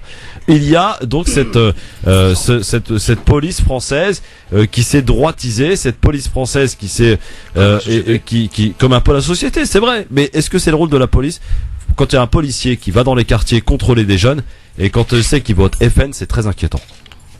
Oui. Ça vous interpelle pas? Si, bien sûr, mais la dérive droitière et extrémiste, on le voit dans le débat. C'est tout à l'heure on en parlait. C'est aussi la parole qui s'est libérée, quoi. Donc pourquoi la police ou comme d'autres corps de métier, on l'a vu aussi que le Front National progressait chez les ouvriers, etc. Donc il faut pas non plus stigmatiser sans avoir l'ensemble, Christophe. Moi, effectivement, ça m'interpelle parce que c'est dans la société française globalement que les idées de la droite dure et de l'extrême droite sont en train de proliférer, y compris chez les ouvriers. Les ouvriers qui votent quand même Front National. Donc bien sûr qu'on doit être inquiet, mais c'est pas en ne répondant pas aux préoccupations des policiers qu'on va régler le problème du vote du Front National. Et donc il est important de mettre les gens dans des conditions de travail dignes. D'ailleurs, on les revendiquerait pour n'importe qui. Je vois pas pourquoi on les revendiquerait pas pour les policiers. D'ailleurs, on pourrait aussi les revendiquer pour la justice, comme on les revendique pour les gens qui travaillent à l'usine, etc. Des conditions de travail les plus dignes possibles. Tu parlais tout à l'heure du matériel, les gilets pare-balles, ils ont plus de 10 ou 15 ans. Il y en a qui sont obsolètes.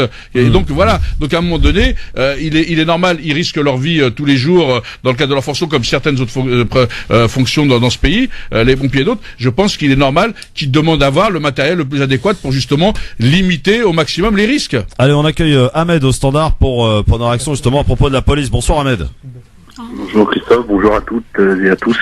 Moi je pense que la revendication de la police, elle est légitime. C'est une police qui n'a plus les moyens de travailler. Que ce soit matériel, que ce soit psychologique, que ce soit ils sont en sous-effectif, etc., etc. Donc je crois pas que ce soit le problème du budget. Je crois pas que ce soit là-dessus qu'il faut se focaliser. On est complètement d'accord là-dessus. Je pense que c'est le véritable problème, selon moi, c'est un problème politique. D'ailleurs, Christophe, tu as soulevé quelque chose de très juste, et moi je suis assez bien placé pour ça, parce que moi j'ai entendu ces discours-là de l'intérieur. Effectivement, dans la police, il y a une instrumentalisation. Non.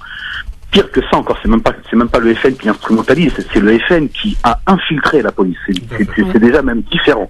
Et il y a une volonté réelle de la police, et c'est pas seulement d'aujourd'hui, parce que moi déjà à l'époque, 10 ans en arrière déjà, de par mon parcours, c'est des discussions, j'étais autour de la table et j'entendais notamment les gens proches du Front National et du Front National parler de cela, essayer de faire un putsch de l'intérieur avec l'armée et le Front National. Donc ça c'est pas ni un sondage, ni du délire, et ni la théorie du complot.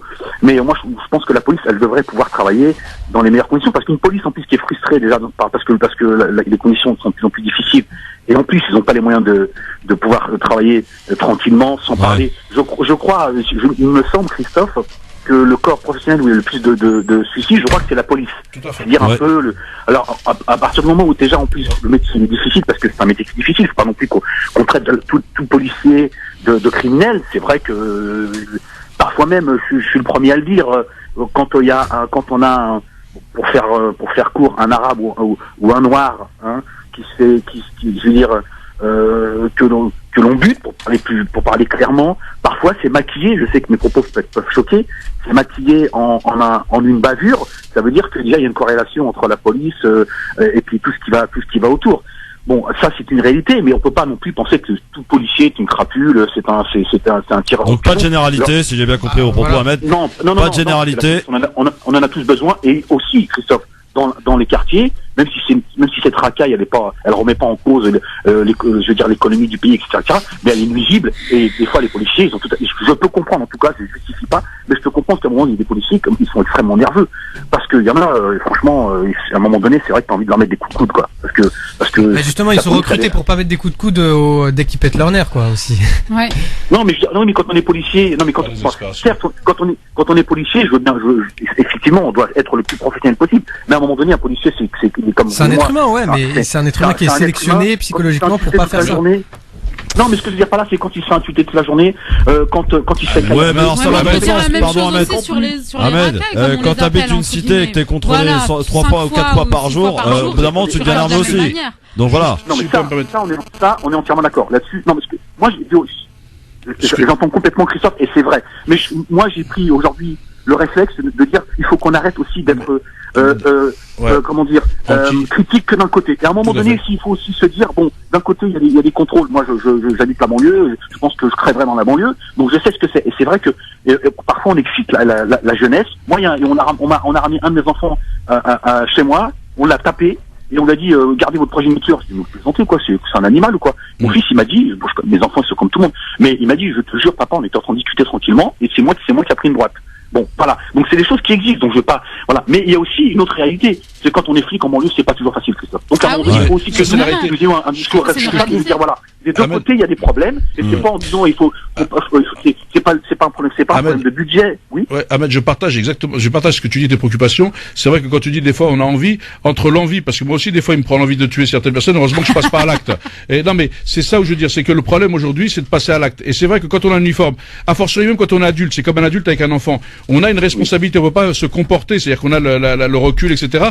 Et à fortiori, quand on a un uniforme, on doit avoir ce recul. Mais ce que tu dis est juste, si on bafoue, les policiers dans leur dignité, dans leur travail, etc., bien sûr qu'ils auront de l'amertume, la frustration, et ça peut se traduire par des dérives, etc. Mais c'est pour ça que je dis, moi, je préfère qu'effectivement, on leur donne les conditions de travail. Voilà. Quand je parlais d'armée, c'est aussi psychologiquement, etc., le suivi, ce qui manque aujourd'hui, pour que justement, ils exercent leur boulot de policiers qui sont de protéger, quand il y a des actes d'appréhender, mais pas de faire la justice eux-mêmes. Il y a une justice pour ça. Mais après, ce travail-là, il se fait de l'autre côté aussi, en termes d'éducation, c'est-à-dire lâcher aussi un budget d'éducation pour ne plus qu'il y ait autant, voilà, exactement. Oui, la police de proximité, pourquoi on l'a supprimée alors qu'elle faisait du bon boulot, pourtant? Voilà. À l'époque, en banlieue. Ouais. Merci Ahmed. Je suis désolé, on est obligé d'avancer. En tout cas, c'était intéressant de parler de ce sujet parce que, aussi, on peut parler d'un sujet, d'un exemple concret. On parlait l'autre fois avec Bouchra Labaronne, qui sera avec nous d'ailleurs demain dans cette émission, qui est très concerné par ce qui se passe au niveau des femmes. Oui. Il y a les polices aujourd'hui qui sont pas formées à recevoir une femme qui s'est fait violer. Les commissariats n'ont pas les locaux adaptés, Christophe. Non, mais c'est même pas ça. C'est qu'ils ne savent même pas comment s'adresser à une femme qui a du mal déjà à franchir le pas et d'avenir au commissariat pour porter plainte. Mais ils sont même pas formés pour. Christophe, il y a ça. On avait mis à une époque des assistantes sociales dans les commissariats, il faut le savoir. Mais il n'y a pas les locaux aussi, parce que pour accueillir ces gens, ces personnes, il faut des locaux adaptés, une intimité, et ils ont même pas le commissariat n'est pas adapté à l'accueil des personnes, des enfants, des femmes victimes de violences, etc., etc. Les femmes victimes de violences, quand on voit comment est-ce que le flic a une manière de parler qui est effrayante. Déjà, elle est effrayée. Elle va voir au commissariat. Quand on a le courage de le faire, elles vont au commissariat. Qu'est-ce qu'il lui dit? Vous savez, madame, que votre mari est passible d'une grave peine de prison parce que c'est grave.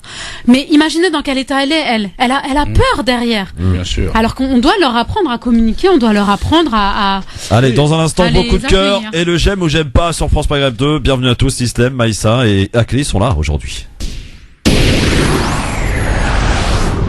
France Maghreb 2, France Maghreb 2. Merci d'écouter France Maghreb 2 à Paris 99.5. La suite de ce grand forum, évidemment, avec il nous reste peu de temps pour le j'aime ou j'aime pas et les coups de cœur, c'est parti.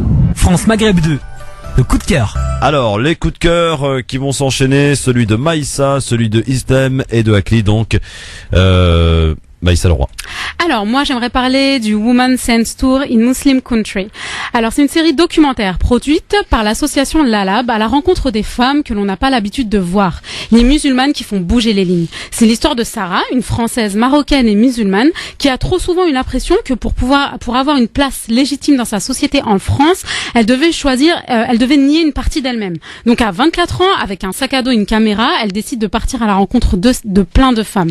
Son voyage débute dans un pays dans des pays musulmans, très différents les uns des autres, pourtant fantasmés comme un bloc homogène, surtout quand on aborde la question des droits de la femme. Entre octobre 2014 et 2015, donc elle a sillonné le Maroc, la Tunisie, la Turquie, l'Indonésie et l'Iran. Alors qu'elle n'a jamais touché une caméra, elle choisit pourtant de faire de son voyage une série de documentaires de 5 épisodes, ainsi qu'un long métrage pour mettre en lumière des femmes musulmanes bien loin des clichés habituels. 25 femmes qui allient sereinement leur engagement pour l'égalité et leur foi, des femmes plurielles qui s'engagent toutes dans l'émancipation pour l'émancipation des femmes. Plus qu'un récit de voyage, ce documentaire se veut un véritable outil pour déconstruire les préjugés sur les musulmanes, trop souvent associés à soumission et oppression. Toutes les infos, parce qu'en ce moment il y a des projections de ce débat-là, donc toutes les infos c'est sur le site lalab.com. Merci Maïssa. Oui. Islam. Alors moi je veux juste vous parler d'un concert qui a lieu dimanche soir. Ce sera au Zénith de Paris, c'est organisé par Human Appeal, c'est un concert caritatif pour les enfants syriens en ce qui concerne l'éducation. Donc voilà, en tout cas moi j'y serai, j'espère que vous allez prendre vos places sur humanappeal.fr. Monsieur Aklimenouli. Alors moi c'est juste Sauvons Rima, l'opération qu'on a mis en place avec les réseaux Facile, l'Espace Franco-Algérien et l'AMF, c'est les informaticiens marocains de France. Donc on a réalisé une soirée caritative à l'espace au Centre culturel algérien dans le 15e, donc de le 3 novembre à 19h30. C'est une soirée caritative donc pour récupérer des fonds. Alors Rima c'est une petite algérienne effectivement qui a 5 mois et demi et qui pèse que 3,8 kg et qui a une malformation cardiaque et qui en plus est trisomique 21, et donc on a besoin de récolter 30 000 € pour la soigner, et vous avez un site aussi sur l'Ichi qui est Sauvons Rima, sur lequel on peut faire les dons, et l'entrée est à 15 € au centre culturel, et sincèrement c'est quand Akli? C'est le 3 novembre. Et sincèrement je vous invite tous à aller sur l'Ichi Sauvons Rima pour faire vos dons. Je crois que 30 000 €, si on est 30 000 à donner 1 euro, ça fait 30 000. Si on est moins et qu'on donne plus, ça fera la somme. Je pense qu'il est important parce qu'elle doit se faire opérer là au mois de novembre très rapidement, donc ce serait bien que c'est mon coup de cœur, cette petite, et qu'on se mobilise vraiment. Mobilisez-vous parce que les discours c'est bien, mais l'action c'est toujours beaucoup mieux. Merci beaucoup Akli. Et moi j'en ai un petit, tiens, pour une fois je vais me le permettre, c'est demain soir une soirée humoristique pour la construction d'une école du côté de Montpellier.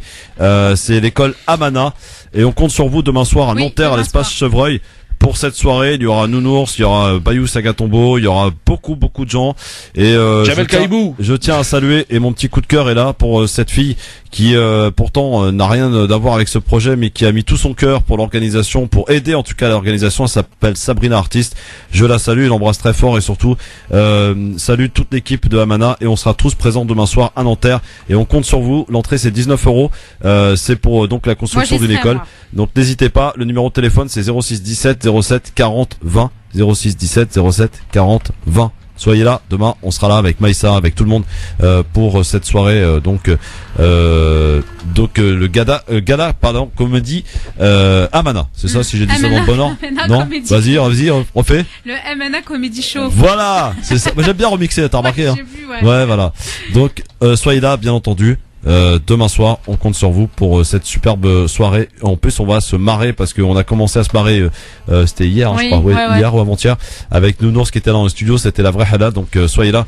On compte sur vous pour les auditeurs de France Maghreb 2 pour cette soirée. Voilà. Bah écoutez, on a eu tous nos coups de cœur. Du coup, on va passer maintenant à ce qu'on appelle le j'aime ou j'aime pas. Mon cher Istem, je sais pas si tu connais le j'aime ou j'aime pas. Bah, je vais découvrir, hein, je vous écoute. Donc tu connais Facebook, tu connais Twitter. Yes.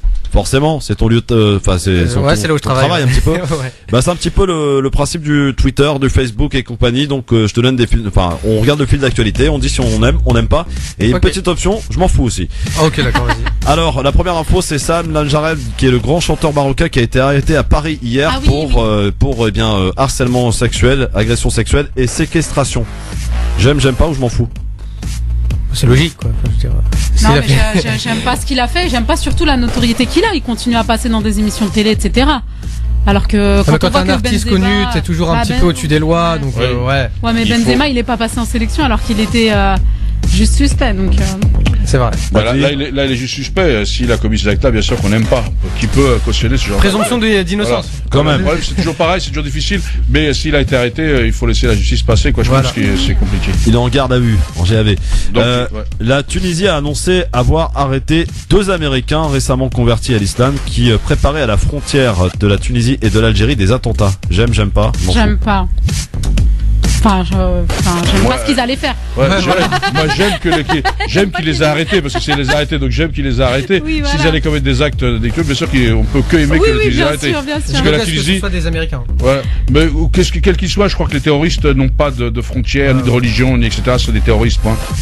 La mosquée de Bayonne, vous savez où se situe Bayonne? Oui. Ouais. Bon, d'accord. Tagué pour la deuxième fois avec l'inscription assassin Salarabe. J'aime pas. Pas non plus. Et Bayonne, il y a le jambon de Bayonne, c'est le haloufisme l'islam. Voilà.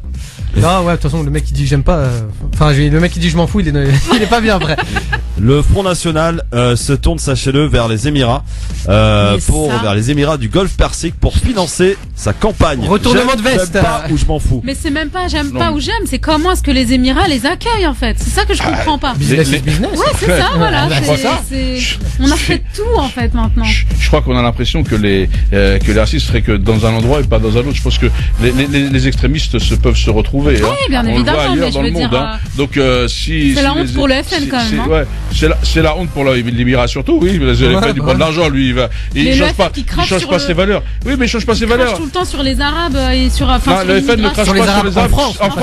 S'ils sont chez eux, ils peuvent rester chez eux. C'est ça, ils les aiment bien. Et ils aiment bien leur couscous et leur pâtisserie. Voilà. Une petite histoire au Québec. C'est un homme qui a profané une mosquée et qui après s'est rendu à la police lui-même. Oh, il est sympa. Ouais, c'est sport, ça c'est couvert. Je pense que c'est sport, il va payer. Je fais donc je paye. C'est faute avouée, à moitié pardonnée. Monseigneur, je ne sais pas. Et puis une dernière petite info, ça concerne la chaîne d'info iTélé qui entre dans son 11e jour de grève. La grève a été revotée ce matin, 76%. Et sachez qu'il y a Mathieu Pigasse qui se projette et qui voudrait racheter iTélé avec Xavier Niel, qui est le patron de qui est le patron de Free, qui serait donc en train de vouloir racheter iTélé. J'aime pas ou je m'en fous? Je m'en fous, j'ai pas la télé. Ah oui, c'est vrai. Donc, je savais pas qu'ils étaient en grève. J'aime le mouvement de grève parce que c'est par rapport à Morandini, etc., où les gens continuent, quoi qu'ils aient fait, continuent à être sur le PAF alors que. Oui. D'accord, mais alors pendant la présomption d'innocence, il n'exerce pas, on attend le jugement. D'autres trucs, et par contre, le fait qu'il rachète les autres et tout ça, franchement, si tu pouvais savoir comment je m'en tape, Christophe, ça dépasserait la vitesse du son. Très bien. Merci beaucoup à Clémélouli, à très vite. Madame Leroy Maïssa. Oui. À bientôt. À bientôt, à demain, toi. Oui, absolument, demain, à 20h, à l'espace Chevreur, à 9h. À bientôt tout le monde. Islam, tu seras là ou pas? Demain? Ah non, c'est vrai. Non, il est à l'aéroport. Non, il est à l'aéroport où il a foot. J'ai piscine. Il a piscine. Moi, je peux pas, demain, j'ai piscine aussi avec Islam. Ouais, on va faire des longueurs. Des longueurs, ouais. Islam, sois le bienvenu en tout cas, c'est quand tu veux. Ok, ça marche. Tu reviens quand tu voulais, tu chez toi. Bon, tu valides Akli, l'ami Islam, là? Écoute, moi, je suis, parce que je m'adresse aux anciens quand même. Ouais, non, mais je pense qu'il est excellent, quoi. Moi, je pense qu'il devrait venir nous faire quelques petites chroniques de temps en temps. Je pense qu'il faut l'utiliser dans ça, et je pense que ce serait bien, ça donnerait un punch à l'émission, mon cher Christophe. Je dis ça, je dis rien. Oh, merci beaucoup, c'est gentil. Écoute, à bientôt alors. Merci beaucoup Islam, merci Maïssa, merci Akli, et dans un instant l'ami Amar, celui qui vous a interpellé tout à l'heure. Hein. Il est là dans un instant, il va parler d'un arbre. L'éphéméride, on va parler de sport, de télé bien sûr, et puis on terminera avec une belle chanson de Hait Miglet, JSK. Il est 18h04. Merci d'être avec nous, très en retard, mais ça on est habitué. Et c'est Marine Garel pour l'actualité tout de suite que l'on retrouve. Bonsoir Marine.